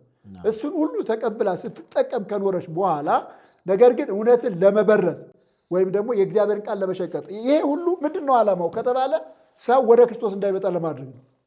ሰው ወደ ክርስቶስ እንዳይመጣ፣ ክርስቶስን እንዳያምን፣ ክርስቶስን እንዳይከተል፣ የእግዚአብሔርን ቃል ሰምቶ አምኖ እንዳይድን ትውልድን ከእግዚአብሔር ቃል ጋር ምን ለማለት ነው? ለማፋታት እየተሰራ ያለ ስራ ነው። ስለዚህ ይህንን በደንብ ህዝባችን መረዳት አለበት። ቤተ ክርስቲያኒቱ እስካሁን ድረስ መጽሐፍ ቅዱስ የላትም። በቃ መጽሐፍ ቅዱስ የላትም። ገና ወደፊት የማናውቀው የተበረዘ መጽሐፍ ቅዱስ ልታመጣ ትችላለች። እሱ ደግሞ መቼ እንደሚሆን አናውቅም። እየተሰራ ነው፣ አይታወቅም። እንግዲህ እያተሟቸው ነው። እነዚህ እነ ትእዛዛትን እነ ግጽውን እነ ዲድስቅልያን እያተሟቸው ነው እና አንድ ቀን ጠርዘው ልንሸከመው የማንችለው መጽሐፍ ቅዱስ ሊያመጡልን ይችላል። ስለዚህ ህዝባችን በጊዜ ቤተክርስቲያኒቱ መጽሐፍ ቅዱስ እንደሌላት አውቆና ተረድቶ ራሱን ከስተት መጠበቅ አለበት። ይሄ መልእክታችን ነው፣ የዛሬ መልእክታችን ነው። መጽሐፍ ቅዱስ የላትም። ምን ይህንን በደንብ አስረግጬ መናገር እፈልጋለሁ። አለን ካሉ ማምጣት ይችላል። በነገራችን ላይ ይሄ መጽሐፍ ቅድም መርጌታ ቀጸላም እያነሳ ነበረ፣ ክርክር ተነስቶበታል። ክርክር ክርክር ተነስቶበታል። ለታይታም ነው የታተመው ይላል ራሱ መጽሐፉ ማለት ነው። ለሙከራ ነው የታተመው ይላል። ለሙከራ መጽሐፍ ቅዱስ አይታተምም። ለሙከራ በራሱ ማለት ባለመድኃኒቶች መድኃኒታቸውን ባይጥ እንደሚፈትኑት አለ። በቃ እነሱ እንደዚያ ነው ያደረጉ። ህዝቡን መፈተኛ ነው ያደረጉት። መፈተኛ እኮ ሲጀመር ህዝቡ ምንም እኮ የማያውቀው እኮ ነው ይላል። ለእንትን አይደለም ዝም ብለን ሳይሆን ያለው ለሙከራ እንደታተመ ራሱ መጽሐፉ ስለሚናገር ነው። ምናልባት አንዳንድ ሰዎች ይህንን ደግሞ ስንናገር ዝም ብለን እንደተናገር እንዳያስቡ ማለት ነው። ስለዚህ ምን ይላል? ወደ 4 ሀሳቦች አሉ እዚህ ጋር የተቀመጡ ወደ 4 የሚደርሱ ሀሳቦች አሉ። እነዚህን ሀሳቦች ላንባቸው። ምን ይላል መሰለህ?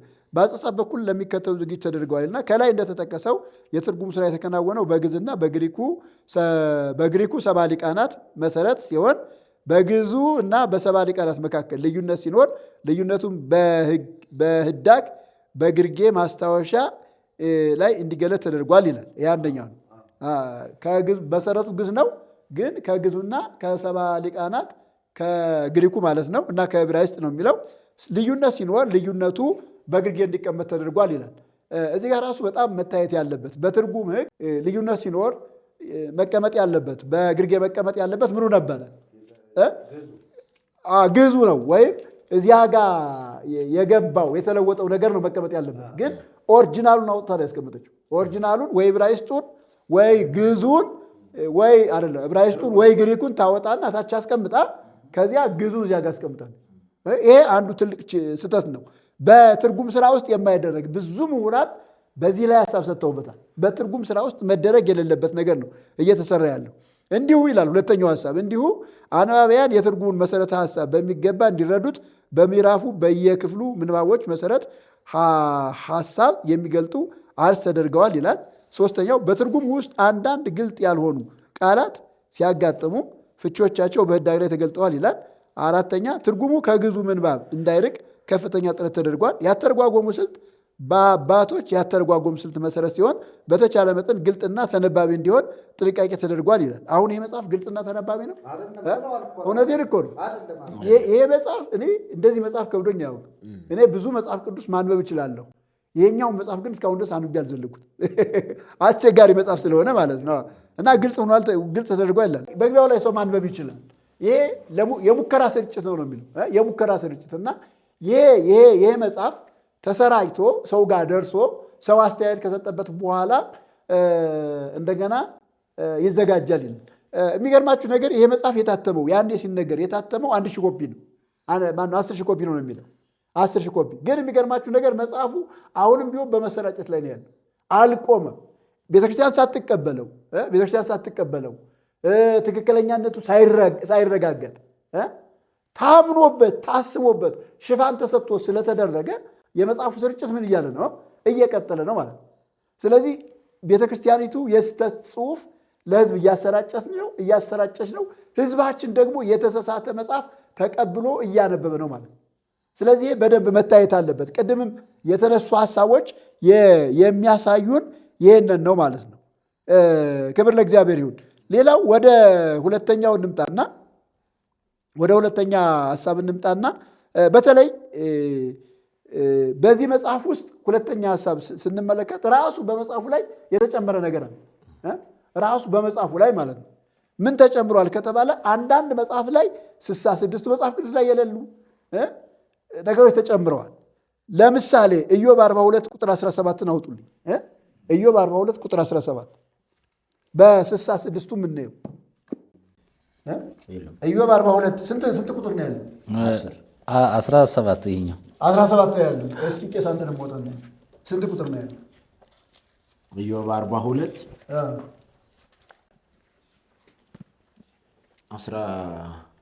25 ቁጥር ነው ያለው። ተመልከቱት። ኢዮብ 42 በ66ቱ መጽሐፍ ቅዱስ ላይ ስንት ላይ ነው የሚያልቀው? 17 ቁጥር ላይ ስንት ግን ተጨምሯል? 17 ይሄ 25 ነው። 25 7 ቁጥር ተጨምሯል ማለት ነው።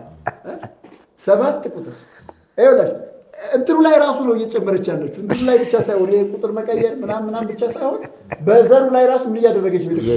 እየጨመረች ነው ማለት ነው። እያጎደለችም እየጨመረች እየለወጠችም ሁሉ ማለት ነው። እየለወጠችም ሁሉ ይሄ አንዱ ተግባር ነው።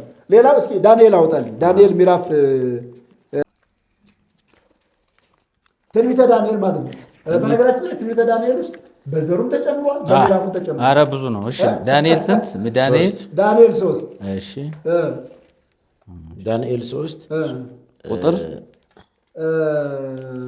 ቁጥር 24 ይሄድስ ቁጥር 24 ቁጥር 23 እና ቁጥር 24 ቁጥር 23 እና ቁጥር 24 መካከል 68 ቁጥር ጨምራለች። ከእንዳመጣች አይተውት ንጉሡ ናቡከደነፆር የሚለው 24 ከዚያ 24 የዚያን ጊዜም ንጉሡ ናቡከደነፆር ተደነቀ፣ ፈጥኖም ተነሳ። አማካሪዎቹንም 3 ሰዎች አስረን በእሳት ውስጥ ጥለን አልነበረምን ብሎ ተናገራቸው። እነርሱም ንጉሥ ሆይ እውነት ነው ብለው ለንጉሡ መለሱለት። እርሱም እነሆ እኔ የተፈቱ በእሳቱ መካከል የሚመላለሱ 4 ሰዎች አያለሁ። እስኪ ቁጥር 3 እና ቁጥር 24 መካከል ምንድን ነው የተጨመረው? ቁጥር 3 ላይ እሱ 80 ነው አይደል? እዚህኛው 80 ላይ የለም ይህ ሐሳብ። በእሳት መካከል ተመላለሱ፣ እግዚአብሔርም ፈጽመው አመሰገኑ። አዛርያም ቁም እንዲህ ብሎ ጸለየ፣ በእሳቱ መካከል ምስጋና ጀመረ። የለም ይኸውላችሁ ትንቢተ ዳንኤል ምዕራፍ 3 ቁጥር 23 ላይ ያቆሙና ቁጥሩንም አልቀየሯትም። ቁጥሯንም ሳይቀይሩ ቁጥር 23 ላይ ያቆሙና ከዚያ በ23 እና በ24 መካከል 68 ቁጥር ተጨምሮ በመካከል ማለት ነው። በመካከሉ ማለት ነው። 68 ቁጥር በእግዚአብሔር ቃል ላይ እንዴት እየጨመረች እንዳለ ይተው። እንተናን አምጥታው ነው ተረፈ ዳንኤልን አምጥታው ነው። እሱ ሌላ ነው። መሀል ላይ ነው ያስገባች እንዳለ እዛው ይሄ ደግሞ ሌላ ነው። ምንድን ነው የሚለው? መዝሙረ 3 ደቂቅ ነው የሚለው። ተረፈ ዳንኤል መዝሙረ 3 ደቂቅ የሚባለው ሌላ ዋልድ መጽሐፍ ሌላ እግዚአብሔር ቃል ላይ እኮ ነው። ይሄ እስትንፋሰ እግዚአብሔር ነው። በነገራችን ላይ የ1980ውን እትም ያሳተሙ ሰዎች እኮ በጥንቃቄ ነው ያስቀመጡ። በዓለም አቀፍ ደረጃም እንደዚህ አይነት ዲዮትሮ ካኖኒካል ተብሎ ወይም አፖክሪፋ ተብሎ መካከል ላይ የተቀመጡ መጻሕፍት አሉ። የኢትዮጵያ ቤተክርስቲያን ግን ቀጥታ በእግዚአብሔር ቃል ላይ ነው እየጨመረች ያለችው። ስለዚህ ምንም አፍረስ ሳይሰማት እንደ ቁጥሩን እንኳ ብትቀይረው አልኩት፣ ቁጥሩን እንኳ ራሱ ብትቀይረው ምን አለበት? ያው እኮ ነው፣ ዞሮ ያው ነው። ምንም መጨመር ነው። በቃ ተፋልሶ ያመጣል። ያው ተፋለሰ በቃ። ይሄን ብቻ አይደለም። እሱ ዳንኤል ላይ ሂድ። ዳንኤል መጨረሻ ላይ ምዕራፍ 12 ዳንኤል ምዕራፍ 12 የዳንኤል መጽሐፍ ዳገብቷል። በነገራችን ላይ በመካከልም ተጨምሮበታል፣ በመጨረሻም ተጨምሮበታል። በመጨረሻም ደግሞ የዳንኤል መጽሐፍ 14 ነው። የዳንኤል መጽሐፍ በ66ቱ የእግዚአብሔር ቃል ላይ ስንት ነው ያለው? ምዕራፍ 12 ላይ ያበቃል። በኢትዮጵያ ኦርቶዶክስ 80 ግን 2 ምዕራፍ ተጨምሮበት 14 ማለት ነው። 14 ከየት እንደመጣ ነው አይታወቅም። 2ቱ ምዕራፍ ተጨምሮ ማለት ነው። 2ቱ ምዕራፍ ከየት እንደመጣ አይታወቅም። ያለ መጽሐፍም አይመስለኝም። ከየት እንዳመጡት ራሱ አንድ እንትን ይሄ እኮ 80 ይሄኛው የ1980 80 ራሱ 2 ምዕራፍ አልጨመረም። 12 ላይ ነው ያቆመ። 12 ላይ ያቆመ። አዎ በ1980 የታተመው ማለት ነው። በ2000 እትሙ ላይ ግን ምንድን ነው ያስቀመጠው? ስንት ምዕራፍ ጨምሮ? 2 ምዕራፍ ጨምረው 12 ምዕራፍ ያለው መጽሐፍ ስንት አድርገውታል? 14 አድርገውታል። አያችሁ፣ እንደዚህ እየተጨመረ ነው ማለት ነው። ይህም ብቻ አይደለም። በጣም የሚገርመው ነገር አዋርድ ላይ እንኳን ራሱ ጨምራለች። አዋርድ ለምሳሌ ተረፈ ኤርምያስን እስኪ በዚህ አውጣው። ተረፈ ኤርምያስን አውጣው። በሱ ቀንሳለች እንጂ ቀንሳለች። ተረፈ ኤርምያስን አንተ አውጣው። በሱ ተረፈ ኤርምያስ ላይ ደግሞ ቀንሳ መቀነስ መጨመር በቃ ችግር የለው። እንደፈለገች ነች። የፈለገችውን ነው የምታደርገው። አንድ ምዕራፍ ይሄኛው 80 አንድ ምዕራፍ ነው ያለው። ተረፈ ኤርምያስ በራሱ በዚያኛው 80 6 ምዕራፍ ነው ያለው። ቀንሳለች። አይ 5 ምዕራፍ የለም። 5 ምዕራፍ የለም። ምንድነው አሁን ይሄንን ስናይ በቤተክርስቲያኒቱ ውስጥ ለእግዚአብሔር ቃል ጥንቃቄ እንደሌለ ኢቭን ለዋልድ መጻሕፍት እንኳን ጥንቃቄ። በነገራችን ላይ ይኸውላችሁ የእግዚአብሔርን ቃል ለራሷ ምኞት በሚመች ኤርምያስ ይሄኛው 16 11 ኦኬ 6 ብሎ ነው የሚጀምረው። ከዚያ 11 ምዕራፍ አለው። 11 ምዕራፍ ስንት ምዕራፍ ማለት ነው? ያኛው አንድ ነው፣ ይሄኛው አንድ ነው። 5 ያኛው 5 ነው። ስለዚህ በመጻሕፍት እንኳ በራሷ መጻሕፍት እንኳ ራሷ በምትላቸው እንኳ ስትፈልግ መጨመር ትችላለች፣ ስትፈልግ መቀነስ ትችላለች። 6 ብሎ የጀመረውስ እንዴት ነው? ከየትኛው ቆጥሮ ነው? ከሰቆቃወ ኤርምያስ ጋር መሰለኝ አያይዘው ሰቆቃወ ኤርምያስ 5 ላይ ስለሚያበቃ ከሱ ጋር አያይዘው። አሁን ይሄ የት ጋር ነው? ከሲራክ ቀጥሎ ያለ ነው። ከሲራክ ቀጥሎ ነው ያለው። እኛ ምን እናውቃለን? አቀማመጡም የሰጡንን መቀበል ነው እንጂ። ስለዚህ በመጻሕፍት ላይ እንኳን ስትጨምር ምንም አይነት ርኅራኄ የለም ማለት ነው። ሌላው ምናልባት እኔ እዚህ ጋር አንድ ማንሳት የምፈልገው ሶስተኛው ሀሳብ የትምህርት ግጭት በተለይ እነዚህን መጻሕፍት አዋልድ መጻሕፍትን ስንመለከት ቀጥታ የትምህርት ግጭት አለ። የሥነ መለኮት ተፋልሰዋል አይደለም። ለምሳሌ ቅድም ቄስ እያነሳ ነበረ ዘፍጥረት ምዕራፍ 1 ቁጥር 10 ዘፍጥረት ምዕራፍ 2 ቁጥር 18 ምንድን ነው የሚለው? ለአዳም እንደሱ አይነት ረዳት አልተገኘለትም። ስለዚህ ምን እንበለት? የምትመቸውን ረዳት እንፍጠርለት ይላል። እንፍጠርለት። ይሄ የእግዚአብሔር ቃል ነው። ቤተክርስቲያኒቱ በሥላሴ ታምናለች። በተለይ እነዚህ ከአንድ በላይ የሆኑ ቃላት የሥላሴን ትምህርት ያስረዳሉ ተብሎ ነው የሚታመነው አይደለም። የሥላሴን ትምህርት በብሉይ ኪዳን የሥላሴን ትምህርት የምናስረዳባቸው የእግዚአብሔር ቃላት ዘፍጥረት ምዕራፍ 1 ቁጥር 26 ሰውን በመልካችን እንደ ምሳሌያችን እንፍጠር ይላል አይደለም። እሱ አንደኛው ነው። ሁለተኛው ዘፍጥረት ምዕራፍ 2 ቁጥር 18 ለአዳም የሚመቸውን ረዳት እንፍጠርለን አለ ይላል። ሶስተኛው እዚያው ዘፍጥረት ምዕራፍ 3 ቁጥር 22 አለ አዳም ከኛ እንዳንዱ ሆነ ይላል አይደለም። ከኛ እንዳንዱ ሆነ። እነዚህ እኛ የሚሉ ቃላትን ነው። እንደገና ዘፍጥረት ምዕራፍ 11 ቁጥር 7 ኑ እንውረድ አንዱ የአንዱን ቋንቋ እንዳይሰማው ቋንቋው ምን በለ አለ ይላል። እነዚህ የሥላሴን ትምህርት የምናስተምርባቸው እውነቶች ናቸው። ግን ቤተክርስቲያኒቱ ይህንን ብሏለች፣ ከመላእክት ጋር ይህንን ተነጋገረ ትላለች። ከመላእክት ጋር ነው ይህንን ያለው፣ ይህንን የተነጋገረው ከመላእክት ጋር ነው ብላ አስቀምጣለች። ይህ ምንን ያሳያል ከተባለ የትምህርት ተፋልሶን ነው የሚያሳየው። የትምህርት ተፋልሶ የሥላሴን ትምህርት ምን አድርገዋለች ማለት ነው? አፋልሰዋለች ማለት ነው። ለምሳሌ ከመላእክት ጋር ተማከረ ነው የምትለው አይደለ? ከመላእክት ጋር ተማከረ። ይህንን አሁን እግዚአብሔር እንደዚህ ብሎ የተናገረው ከመላእክት ጋር ነው የሚለው። ኩፋሌ ይህንን ይናገራል። ሌላው ሁለተኛው ሀሳብ በዚህ ሀሳብ ውስጥ ሁለተኛው ሀሳብ ሰውን የተፈጠረበትን ዓላማን በተመለከተ ወይም ደግሞ የሰውን አፈጣጠር በተመለከተ ራሱ የተለየ ትምህርት አለው። በተለይ ይህንን ማየት አለብን። እስኪ መቃብያን ምዕራፍ 2 ነው። መቃብያን ምዕራፍ 2 ሶስተኛ መቃብያን ምዕራፍ 2 ቁጥር 12 አዳምና ልጆቹም እግዚአብሔር ስለ ትዕቢትህ በናቀኋችሁ በእናንተ በሰራዊትህ ምስጋና ፈንታ የእግዚአብሔርን ስም ያመሰግኑ ዘንድ ተፈጠሩ። ተመልከቱ። አዳምና ልጆችህ በናቁህ በአንተ ምስጋና ፈንታ እግዚአብሔር ለማመስገን ተፈጠሩ ይላል። እሺ እንደገና ጨምር ያብራለዋለሁ። ቆይ 4:11 ምስጋናው በአንተ ጉድለት ይመላ ዘንድ በእጁ በፈጠረው ፍጥረት ሁሉ ላይ ሾመው።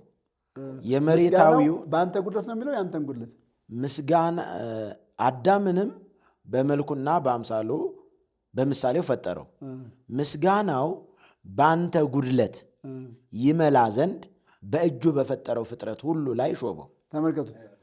አዳም የተፈጠረው ምስጋናው የማን ጉድለት ለመሙላት ነው? የዲያብሎስ። ስለ ዲያብሎስ ነው የሚያወራው። እንደገና ቁጥር 19 አንበው ቄስ እዚያው አዳም የተፈጠረው ዲያብሎስ ስለወደቀ እግዚአብሔርን ማመስገን ስለተወ ያንን የምስጋና ስፍራ ለመተካት ነው የሚለው።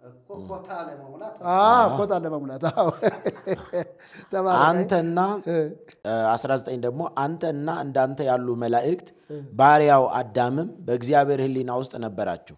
አንተ በካድህ ጊዜ ቅዱሱ ስሙ ይመሰገን ዘንድ አንተ በታየህበት ጊዜ ከመሬት በፈጠረው በተዋረደ በባሪያውም በአዳም ይመሰገን ዘንድ አዳምን ፈጠረው። ይሄኛው ደግሞ ልዩነቱ አንተ በካድህ ጊዜ የከበረ ስሙ ይመሰገን ዘንድ አንተም በታበይክ ጊዜ ከመሬት በተፈጠረ በተዋረደ በባሪያው በአዳም ይመሰገን ዘንድ አዳምን ፈጠረው። አዳምን ፈጠረው። ከዚያ ምን ይላል መሰላችሁ? እግዚአብሔር በሰማይ ሆኖ የድሆችን ልመና ይሰማልና የተዋረዱ ሰዎችንም ምስጋና ይወዳል ይላል። ይኸውላችሁ አሁን እዚህ ጋር እንድናይ የፈለግኩትኝ ሰው የተፈጠረው ዲያብሎስ ስለወደቀ በዲያብሎስ ምትክ በዲያብሎስ ፈንታ እና እግዚአብሔር ከዲያብሎስ ያጣው ምስጋና በአዳም ለመተካት ነው የሚለው። ግን ዘፍጥረት ምዕራፍ 1 ቁጥር 26 ምንድን ነው የሚለው? ዘፍጥረት ምዕራፍ 1 ቁጥር 26 ምንድን ነው? ይኸውላችሁ ትምህርት እንዴት እየተበላሸ እንደሆነ እንዴት እየተበረዘ እንደሆነ እንድናይ ነው። እሺ 26 ላይ የሚናገረው እግዚአብሔርም አለ ሰውን በመልካችን እንደ ምሳሌያችን እንፍጠር፣ የባህር ዓሦችንና የሰማይ ወፎችን እንስሳትንና የምድር ሁሉ በምድር ላይ የሚንቀሳቀሱትን ሁሉ ይግዙ። እግዚአብሔርም ሰውን በመልኩ ፈጠረ፣ በእግዚአብሔር መልክ ፈጠረው፣ ወንድና ሴት አድርጎ ፈጠራቸው። እግዚአብሔርም ባረካቸው፣ እንዲህም አላቸው ብዙ ተባዙ፣ ምድርንም ሙሏት፣ ግዟትም፣ የባህር ዓሦችና የሰማይ ወፎች በምድር ላይ የሚንቀሳቀሱትንም ሁሉ ግዟቸው ነው የሚለው። በቃ መጽሐፉም ይነግረን፣ ትክክለኛው የእግዚአብሔር ቃል የሚነግረን እግዚአብሔር ሰውን በመልኩ ፈጠረው አይደለ? ሰውን በመልኩና በምሳሌው ፈጠረው። የፈጠረበትን ዓላማ ደግሞ ምንድን ነው የሚለው? ምድርን ይገዙ ዘንድ ያስተዳድሩ ዘንድ ነው። የእግዚአብሔር ቃል የሚያስተምረን ትምህርት ይሄንን ነው። እነሱ ግን አዳምን የፈጠረው በዲያብሎስ ያጣው ምስጋና ለመተካት ነው ብሎ ይሄ ቀጥታ የሥነ ፍጥረትን ትምህርት የሚያበላሽ ሰው የተፈጠረበትን ዓላማ ራሱ ምን የሚል የሚቀይር ነው ማለት ነው። ሰውንና መላእክትንም አንድ አድርጎ የማየት ሰውና መላእክት እኮ አንድ እንትን የላቸውም፣ አንድ ህብረት ወይም አንድ ነገር የላቸውም። ሌላው ሶስተኛው የምናየው ምንድን ነው? ለክርስቶስ የተነገሩትን ትንቢት ወይም የትንቢት ቃላት መለወጥ ነው። ለክርስቶስ የተነገሩትን ለምሳሌ ይሄንን ኩፋሌ ምዕራፍ 20 ቁጥር 3ን አንቡልኝ። ኩፋሌ ምዕራፍ 3 ቁጥር 20 ምዕራፍ 20 ቁጥር 3 እንዲያውም ከዚህ ጋራ መዝሙር 118ን ማየት እንችላለን። 118 22ን ኢሳይያስ 11 ቁጥር 1ን ማየት እንችላለን። ኩፋሌ 20 ቁጥር 3 20 ቁጥር 3 እሺ። በዚያች ሌሊት ተኝቶ ሳለ ሕልምን አየ። እነሆ መሰላል በምድር ላይ ተተክላ ጫፏ እስከ ሰማይ ደርሶ እነሆ የእግዚአብሔር መላእክት ሲወጡባት ሲወርዱባት፣ እነሆ እግዚአብሔር በውስጧ ተቀምጦ አየ። ሴት ነች እቺ። ያዕቆብ ነው ይህንን ያየው። ያዕቆብ ይህንን ሲያይ ተኝቶ እያለ በሕልሙ ምን አየ? መሰላል አየ። ያቺ መሰላል ሴት ነች። መላእክት ሲወጡባት ሲወርዱባት፣ እግዚአብሔር ደግሞ በውስጧ ተቀምጦ ይላል 20 በዚያችም ሌሊት ተኝቶ ሳለ ሕልምን አየ። እነሆ መሰላል በምድር ላይ ተተክላ ጫፏም እስከ ሰማይ ደርሶ እነሆ የእግዚአብሔር መላእክት ሲወጡባትና ሲወርዱባት፣ እነሆም እግዚአብሔር በውስጧ ተቀምጦ አየ። እሱን ከማን ጋር? ዘፍጥረት ላይ እንሂድ። ከዘፍጥረት ጋር እናስተያየዋለን። ግን ይኸውላችሁ ትምህርቱ እንዴት እየሆነ እንዳለ እንድናይ ነው። አንድ ሰው መዝሙር 118 ያድብልኝ። ይኸውላችሁ ቤተክርስቲያን በአዋልድ መጻሕፍት ያለትን ትምህርት ለመደገፍ ነው ራሱ መጽሐፍ ቅዱስን እያጣመመች ያለች። መዝሙር 118 ቁጥር 22 እና ግንበኞች የናቋት ድንጋይ እርሷ የማዕዘን ራስ ሆነች። ግንበኞች የናቋት ድንጋይ እርሷ የማዕዘን ራስ ሆነች። ይህቺ ከእግዚአብሔር ዘንድ ሆነች፣ ለዓይናችንም ድንቅ ናት። ተመልከቱት። ግንበኞች የናቋት ድንጋይ እዚያ መሰላሏ ምን ሆነች?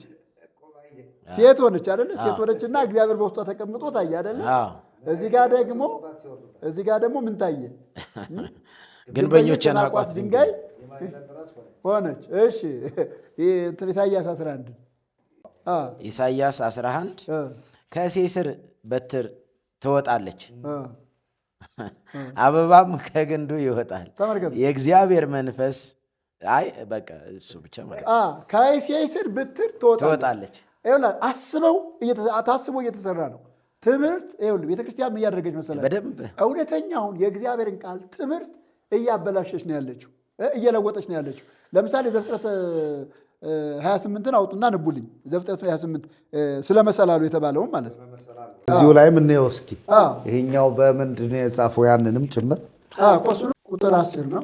ቁጥር 10 ላይ ያዕቆብም ከቤርሳቤ ወጥቶ ወደ ካራን ሄደ፣ ወደ አንድ ስፍራም ደረሰ። ፀሐይም ጠልቃ ነበርና ከዚያ አደረ። በዚያም ስፍራ ድንጋይ ያነሳ፣ ከራሱም በታች ተንተርሶ በዚያ ስፍራ ተኛ።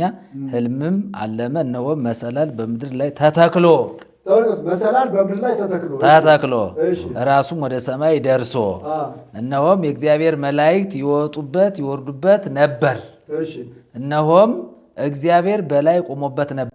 ተመልከቱት። ይኸውላችሁ መላእክት ሲወጡባት ሲወርዱባት፣ እንደገና እግዚአብሔር በውስጧ ተቀምጦ ነው የሚለው አይደለ? ይሄኛው ግን መላእክት እሱ ከተኛበት እስከ ሰማይ ድረስ መሰላል ተዘርግቶ ነበር ነው የሚለው። ወንድ ነው፣ በወንድ አንቀጽ ነው። ይህም ብቻ አይደለም፣ መላእክት ይወጡበት ይወርዱበት ነበር። ሴት አይደለችም፣ ወንድ ነው። እግዚአብሔር ደግሞ በላዩ ነው የሚለው። እላይ ያለው እግዚአብሔር ነው፣ ውስጥ አይደለም ያለው። ግን እነሱ ግን ይህንን ትምህርት ለማስደገፍ እንዴት እየቀየሩት እንዳለ ተመልከቱ። ሳይታለም ወይ ነው ይሄ ራሱ እኮ ይሄ ራሱ በወንድ ነው ያስቀመጠው። የሚገርመው እኮ ነው። ያዕቆብም ከአዘቅተ መሐላ ወጥቶ ወደ ካራን ምንድን ነው አሁን ያማርኛ? ይሄ አማርኛ የመሐላ ጉድጓድ ማለት ነው እኮ 10 ላይ ወደ ካራን ሄደ፣ ወደ አንድ ስፍራም ደረሰ።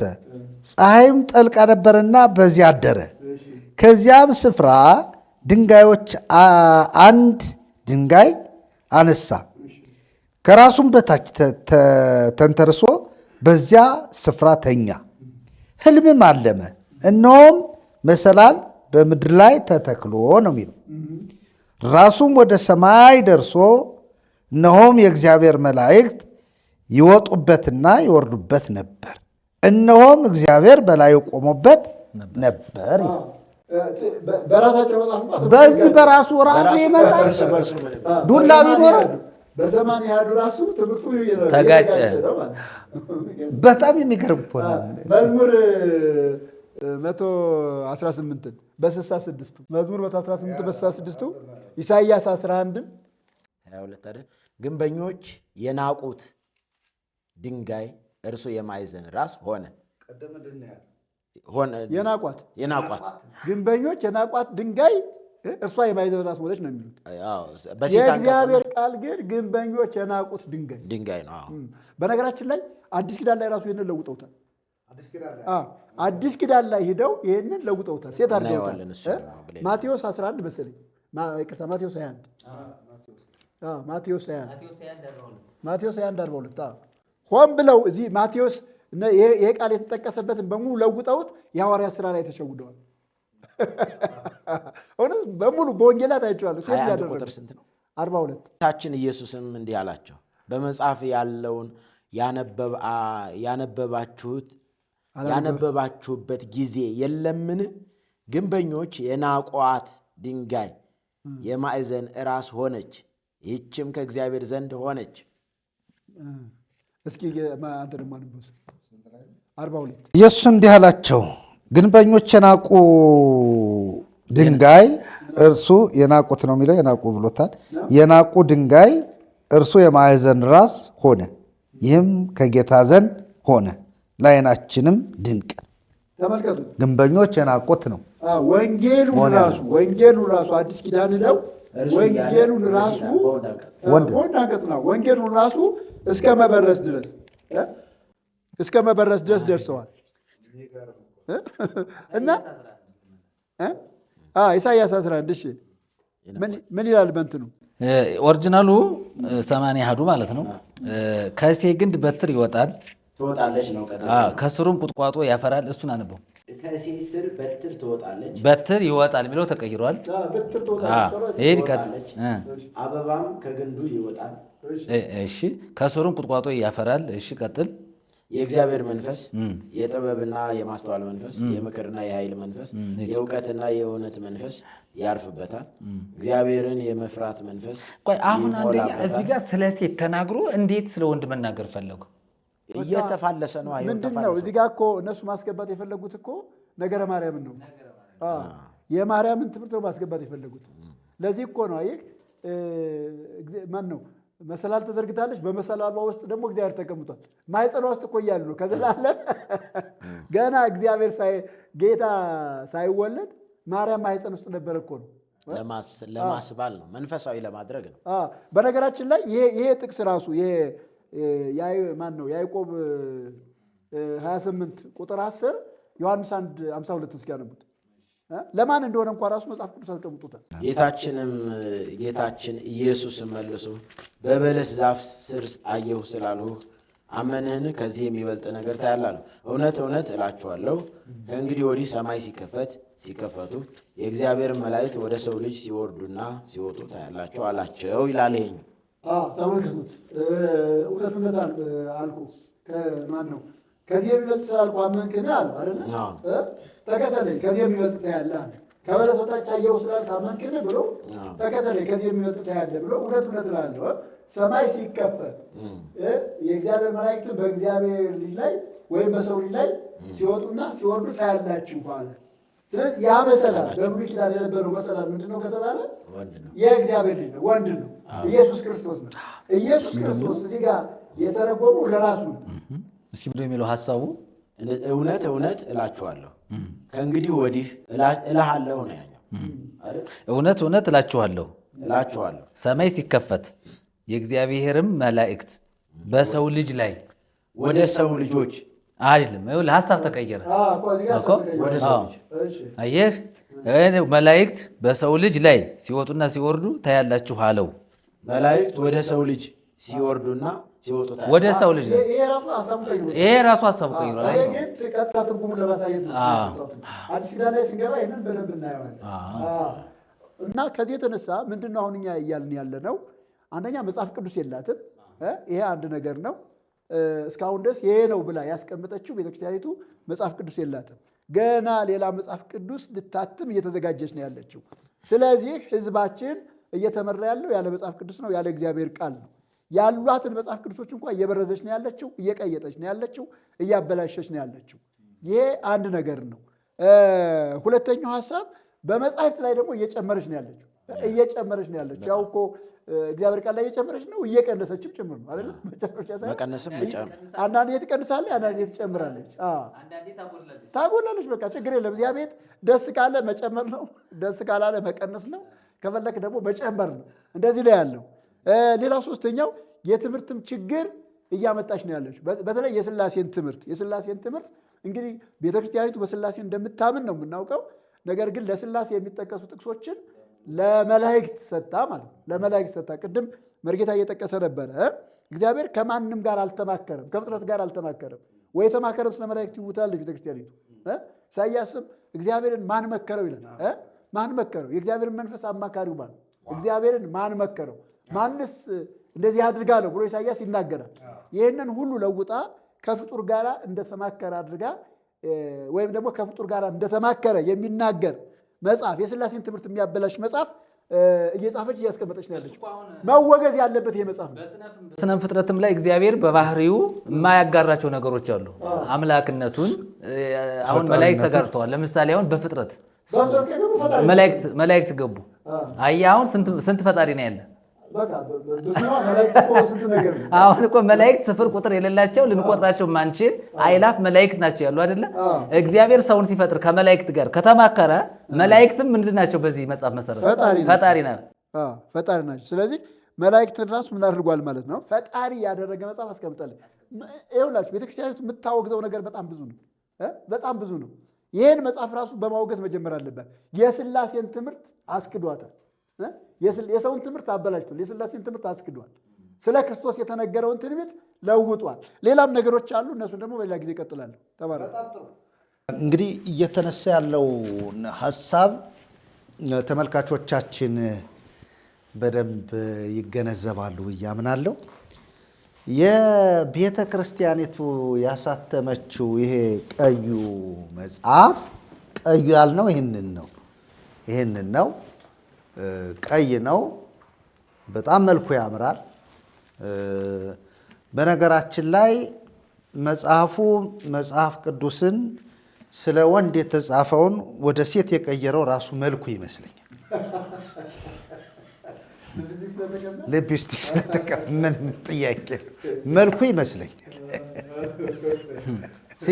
ወደ አንስታ እየቀየረ ይላል። እዚህ ጴጥሮስ ላይ አንደኛ ጴጥሮስ መጽሐፍ ምዕራፍ 2 ላይ ስለ ግንበኞች ስለ ናቁት ድንጋይ ይናገራል እና ከቁጥር 4 እስከ 7 ያለው ቃል ይላል በግዕዙ በአንስታይ ጾታ ይነበባል ይላል።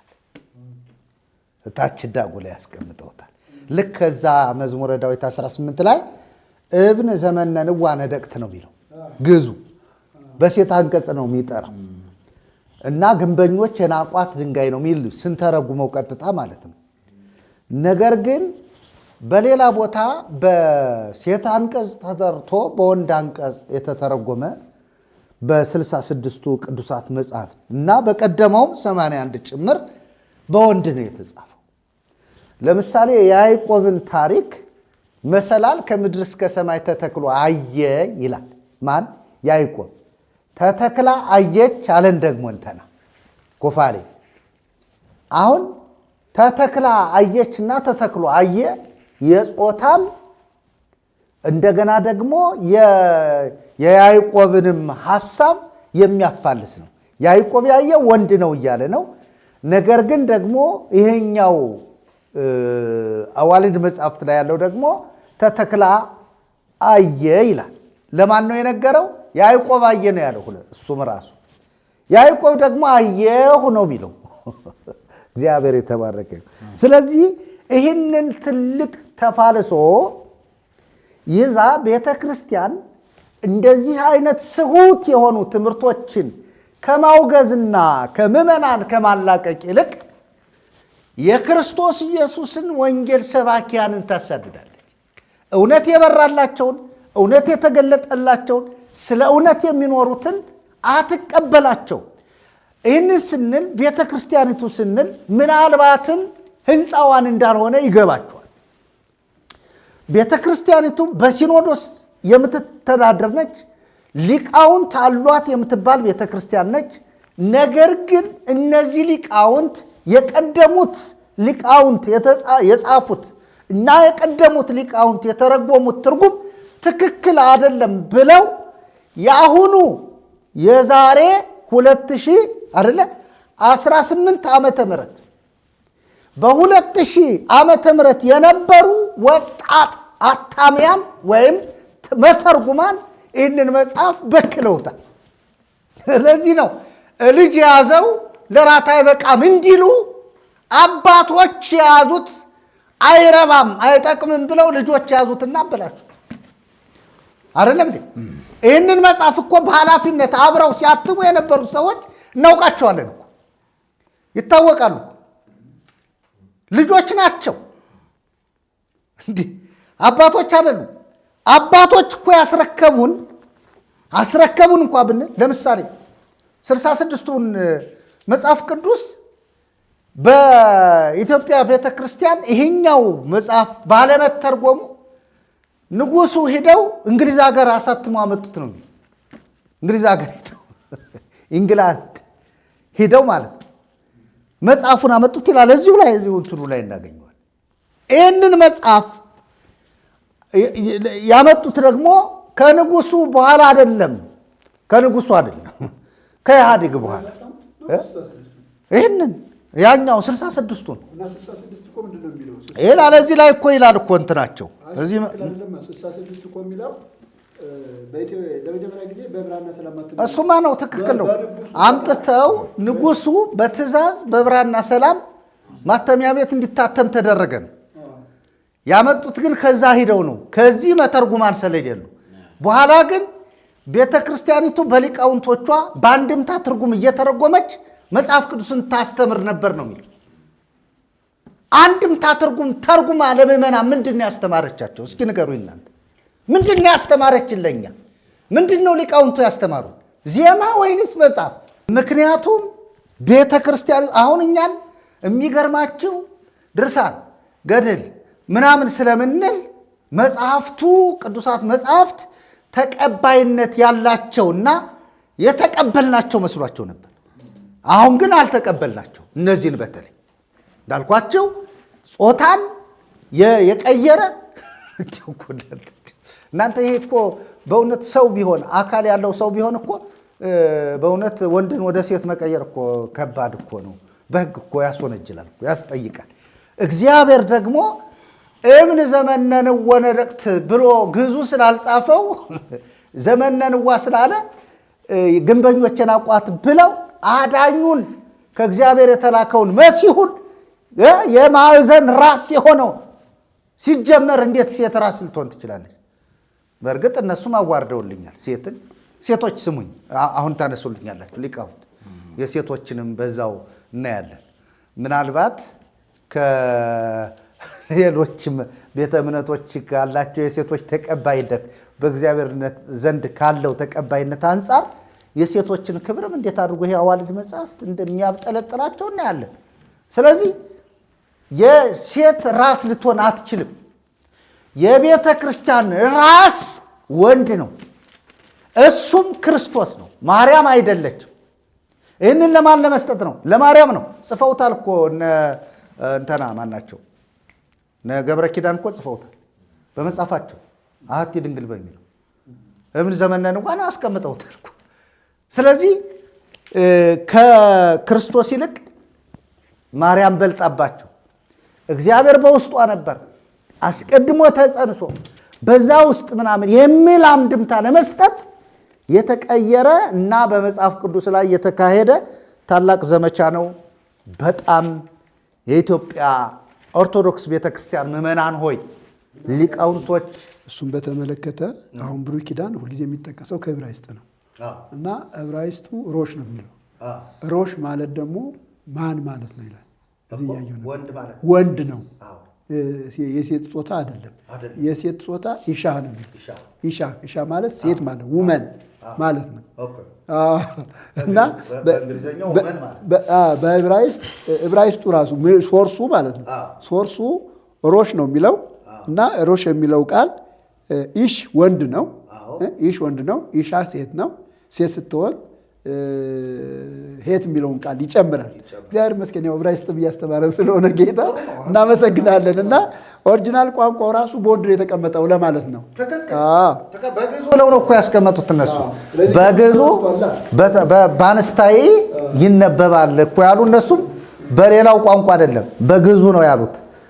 እነሱም ሌላ ቋንቋ አይነኳትም። ምን ብለው አሁን እኮ ምን መሰላችሁ ግዕዝ እየተመናመነ ስለሄደ የኢትዮጵያ ቤተ ክርስቲያን ትክክለኛ የሆነ መጽሐፍ ቅዱስ ስላልነበራት ይሄ መጽሐፍ ያብራራልን ስላልነበራት፣ አሁን ግን ግዕዙን እና ሰባ ሊቃናቱን ከዕብራይስጡ ጋር አስተናብሮ ግዕዙን መሰረት አድርጎ የተጻፈ መጽሐፍ ነው።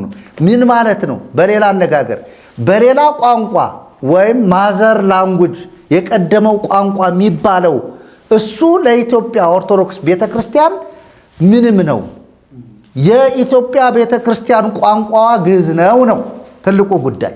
ስለዚህ በግዕዙ ነው መተርጎም ያለበት ብለን ነው በግዕዙ ጠንቅቀን የተረጎምነው ነው እያሉን ያለው በመጽሐፉ በመግቢያቸው።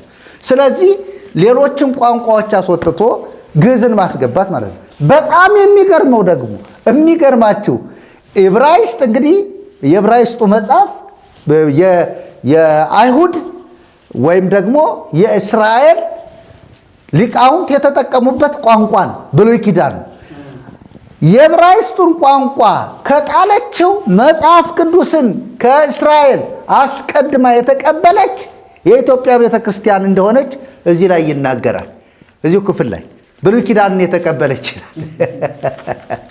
ብሉይ ኪዳንን ከተቀበለች ቋንቋውን ለምተወችው የተጻፈበትን ቋንቋ የጣለችው። ስለዚህ ብሉይ ኪዳንን ቀድሜ የተቀበልኩ ሳይሆን ማለት ያለባት ብሉይ ኪዳን ላይ በዕብራይስጡ የተጻፈውን ቃል በረዝኩ። በዕብራይስጥ የተጻፈው ቃል ለእኔ ስለማይመጥነኝ ወደ ግዕዝ ቀየርኩት። ስለዚህ በግዕዝ ጾታን ቀይሬያለሁ። በግዕዝ የመጽሐፍ ቅዱስን ሙሉ በሙሉ ሐሳቡን ቀይሬያለሁ ብላ መናገር አለባት። ለዚህ ነው ቅድም መርጌታ ኃይለልዑል ቤተ ክርስቲያኒቱ መጽሐፍ ቅዱስ የላትም ወደሚለው ደረጃ የሄዱት ብዬ አምናለሁ። እግዚአብሔር አምላክ የተባረከ ይሁን። እንግዲህ እንቀጥላለን። ቀሲስ እስኪ ቀጥሉ። እሱ ደግሞ እሺ፣ ነገርየው እንግዲህ ዘይሃልቅ ስለሆነ በዚህ በትንቢተ ኢሳይያስ ምዕራፍ 44 ቁጥር 6 ላይ የእስራኤል ንጉሥ እግዚአብሔር የሚቤዥም የሰራዊት ጌታ እግዚአብሔር እንዲህ ይላል፣ እኔ ፊተኛ ነኝ፣ እኔም ኋለኛ ነኝ፣ ከኔም ሌላ አምላክ የለም። እንደኔ ያለ ማን ነው? ይነሳና ይጥራ ይናገርም። ከጥንት የፈጠርሁትን ሕዝብ ያዘጋጀልኝ፣ የሚመጣውንም ነገር ሳይደርስ ይንገሩኝ። አትፍሩ፣ አትደንግጡ። ከጥንቱ ጀምሬ አልነገርኋችሁምን? ወይስ አላሳየኋችሁምን? እናንተ ምስክሮች ናችሁ ይላል እግዚአብሔር። እዚሁ ክፍል ላይ ብቻውን ፍጥረታትን የፈጠረ አማካሪ የሌለው እግዚአብሔር ስለፈጠረው ፍጥረት የፍጥረትን ስርዓት ደግሞ እንዴት እንደፈጠረ ይናገራል። ቁጥር 24 ላይ ከማኅፀን የሰራ የሚቤዥ እግዚአብሔር እንዲህ ይላል፣ ሁሉን የፈጠረው ሰማያትን ለብቻዬ የዘረጋው ምድርንም ያጸናው እኔ እግዚአብሔር ነኝ። ከኔ ጋር ማን ነበረ ይላል። ከኔ ጋር ማን ነበረ? እግዚአብሔር ሲፈጥር ፍጥረታትን ሲፈጥር ቃሉንም ሲናገር አማካሪው ሆኖ የነበረ ከእርሱ ጋር እንደሌለ ራሱ እግዚአብሔር ምን ይላል? ይናገራል። በዚህ በሮሜ መልእክት ላይም ስለ እርሱ ስለ ባለጠግነቱ ስለ ታላቅነቱ ሲናገር እንደዚህ ይላል። ሮሜ ምዕራፍ 11 ቁጥር 33 ላይ የእግዚአብሔር ባለጠግነትና ጥበብ ዕውቀቱም እንዴት ጥልቅ ነው! ፍርዱ እንዴት የማይመረመር ነው! ለመንገዱም ፍለጋ የለውም። የጌታን ልብ ያወቀው ማን ነው? ወይስ አማካሪው ማን ነበር? ወይስ አስቀድሞ የሰጠው ማን ነው? ሁሉ ከእርሱና በእርሱ ለእርሱም ነውና ለእርሱ ለዘላለም ክብር ይሁን ይላል። እግዚአብሔር ፍጥረታትን ሲፈጥር እንግዲህ ወንድና ሴት አድርጎ በመፍጠር ሰውን፣ ተባይትና እንስት አድርጎ ሲፈጥር እንስሳትን እንኳን ሲፈጥር በስርዓት ነው የፈጠረው። እግዚአብሔር የስርዓት አምላክ ስለሆነ ይህን የእግዚአብሔርን እውነት ይህን የእግዚአብሔርን ቃል የበረዘው ግን አሁን በመጽሐፍ ቅዱስ ውስጥ ተዳብሎ ያለውን ለናንተ ለተመልካቾቻችንና ለአድማጮቻችን ስናደርስ ከእንደዚህ አይነት ጥንቅጡ ከበዛ መያዣና መጨበጫ ከሌለው የሴትንና የወንድን አንቀጽ ወይም ማንነት ያፋለሰውን ስርዓት በመተው ወደ እግዚአብሔር ቃል ዞር ትሉ ዘንድ አጽንዖት ልንሰጥ እንወዳለን። ከእግዚአብሔር ቃል ጋር የሚቃረነው መጽሐፈ ሲራክ ከእግዚአብሔር ቃል ጋር የሚቃረነው መጽሐፈ ሲራክ እንደዚህ ብሎ ይነግረናል። መጽሐፈ ሲራክ ምዕራፍ 5 ቁጥር 1 ላይ ገንዘብህን በከንቱ አትበትንና ገንዘብን በቃኝ አትበል ይላል። ገንዘብን በቃኝ አትበል ብሎ ከእግዚአብሔር ቃል ጋር የሚቃረነውን ሐሳቡን ይነግረናል። የእግዚአብሔር ቃል ስለ ገንዘብ ምን ይላል? የእግዚአብሔር ቃል ስለ ገንዘብ የሚለው በማቴዎስ ወንጌል ምዕራፍ 6 ቁጥር 24 ላይ እንደዚህ ብሎ ያስቀምጣል። ለሁለት ጌቶች መገዛት አትችሉም ይላል የእግዚአብሔር ቃል። እንግዲህ ይሄኛው መጽሐፈ ሲራክ ደግሞ ምን ይላል? ገንዘብን በቃኝ አትበል ይላል። ለሁለት ጌቶች መገዛት የሚቻለው ማን ነው? ማንም የለም። ወይም አንዱን ይጠላል፣ ሁለተኛውን ይወዳል፣ ወይም ወደ አንዱ ይጠጋል፣ ሁለተኛውንም ይንቃል። ለእግዚአብሔርና ለገንዘብ መገዛት አትችሉም ይላል የእግዚአብሔር ቃል። እንዲሁም ኤፌሶን ምዕራፍ 6 ቁጥር 10 ላይ ደግሞ እንደዚህ ይላል። ስለ ገንዘብ የእግዚአብሔር ቃል ምን ያስተምረናል? ሲራክ ገንዘብን በቃኝ አትበል ሲል ገንዘብን መውደድ የክፋት ሁሉ ስር ነውና አንዳንዶቹም ይህን ሲመኙ ከሃይማኖት ተሳስተው በብዙ ስቃይ ራሳቸውን ወጉ ይላል። ገንዘብን መውደድ ወይም ገንዘብን መውደድ የክፋት ሁሉ ስር እንደሆነ እውነተኛው የእግዚአብሔር ቃል ይናገራል። መጽሐፈ ሲራክ ግን ገንዘብን በቃኝ አትበል ይላል። ሌላኛው የመጽሐፈ ሲራክ የአስገራሚው ክፍል ደግሞ እንደዚህ ብሎ ይነግረናል። እንደዚህ ዘጸአት ምዕራፍ 20 ላይ ደግሞ እና መርጌታ መላክ ያወጡልኛል። መጽሐፈ ሲራክ ምዕራፍ 20 ቁጥር 25 ላይ እንደዚህ ብሎ ይነግረናል። ሌላኛው በእግዚአብሔር ቃል ላይ ተቃራኒ ሆኖ የተቀመጠው ምዕራፍ 20 ቁጥር 25 ላይ እንደዚህ ይላል። ቁጥር 25 ከሐሰተኛ ሌባ ይሻላል ይላል። ከሐሰተኛ ሌባ ይሻላል ይላል። ዘጸአት ምዕራፍ 20 ቁጥር ስለ ሕጉ ምን ይላል? መርጌታ መላክ ያነቡልን። ቁጥር 15 ላይ አትስረቅ ይላል። እዚህ ጋር ደግሞ ከሐሰተኛ ሌባ ይሻላል ይላል። እንግዲህ እርስ በርሱ ምን የሚያደርግ የሚቃረን በሐሰት አትመስክር። ምን ይላል እዚህ ላይ ሳነበው?